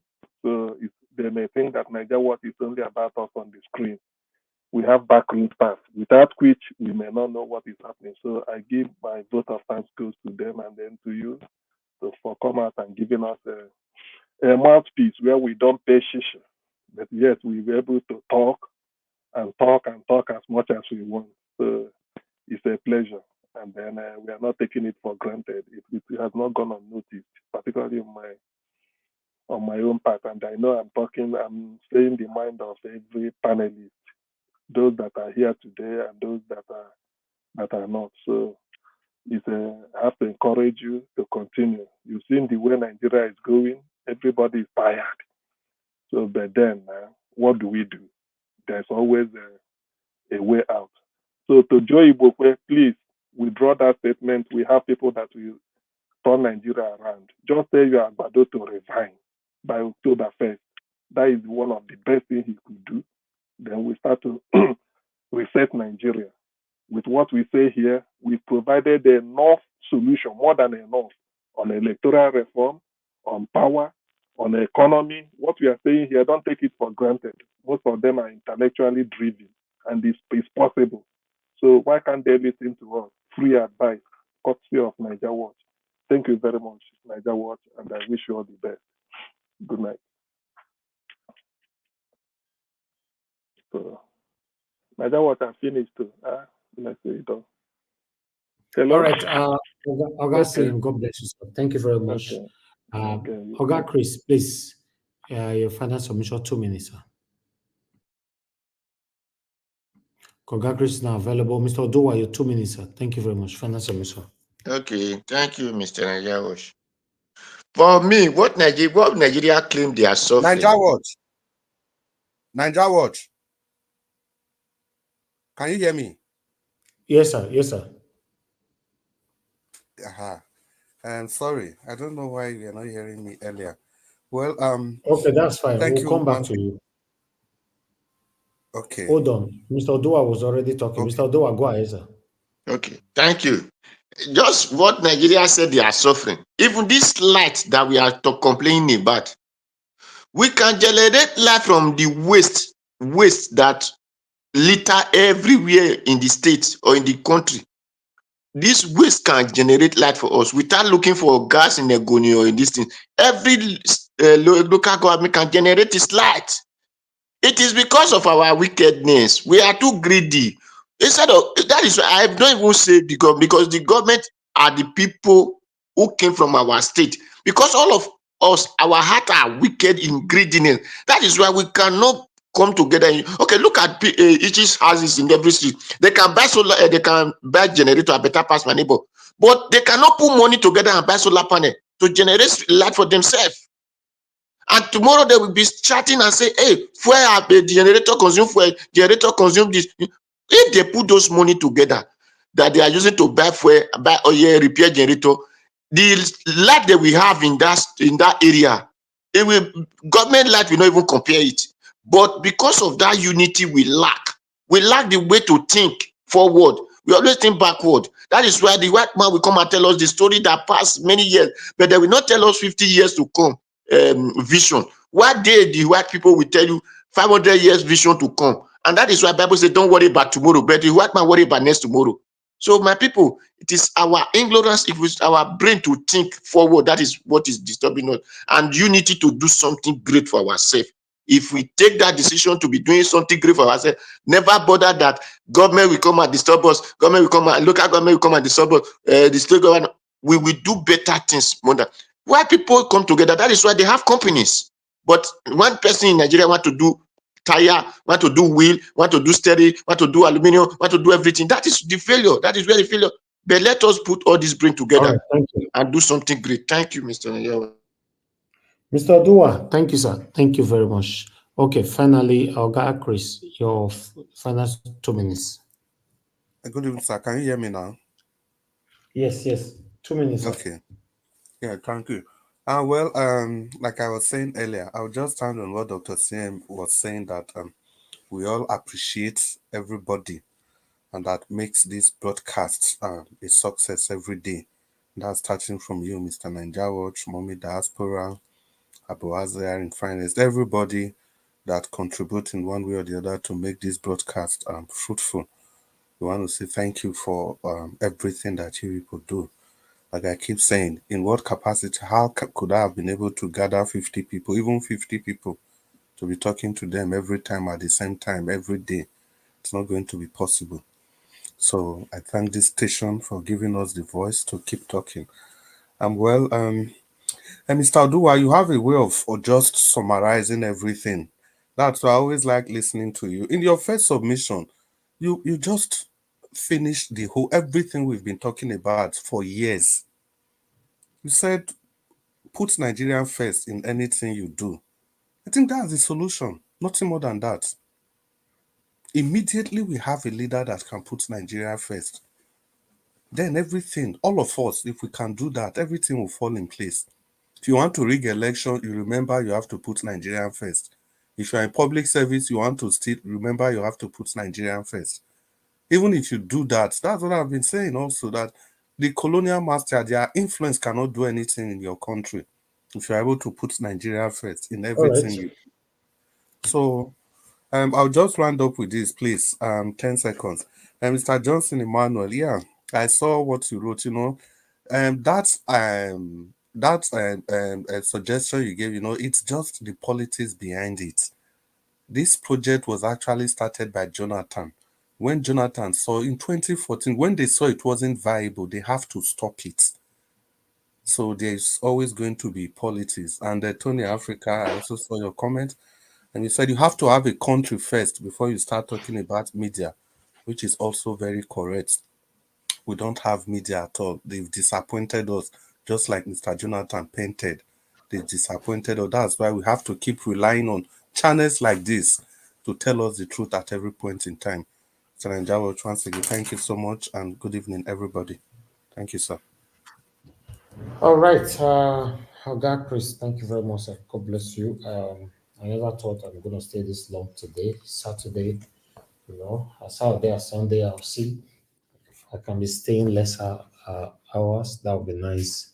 I appreciate you all that came in today to put your voice to this broadcast, to this particular topic, an extensive topic. God bless you all. Thank you, Mr. Jonathan, for your time with us. Oga Shimizi, thank you very much, sir. Oga CM, thank you, sir. Thank you, Oga Chris, once more. Thank you, Mr. Oduwa. God bless you all. I'm not sure I received any call today.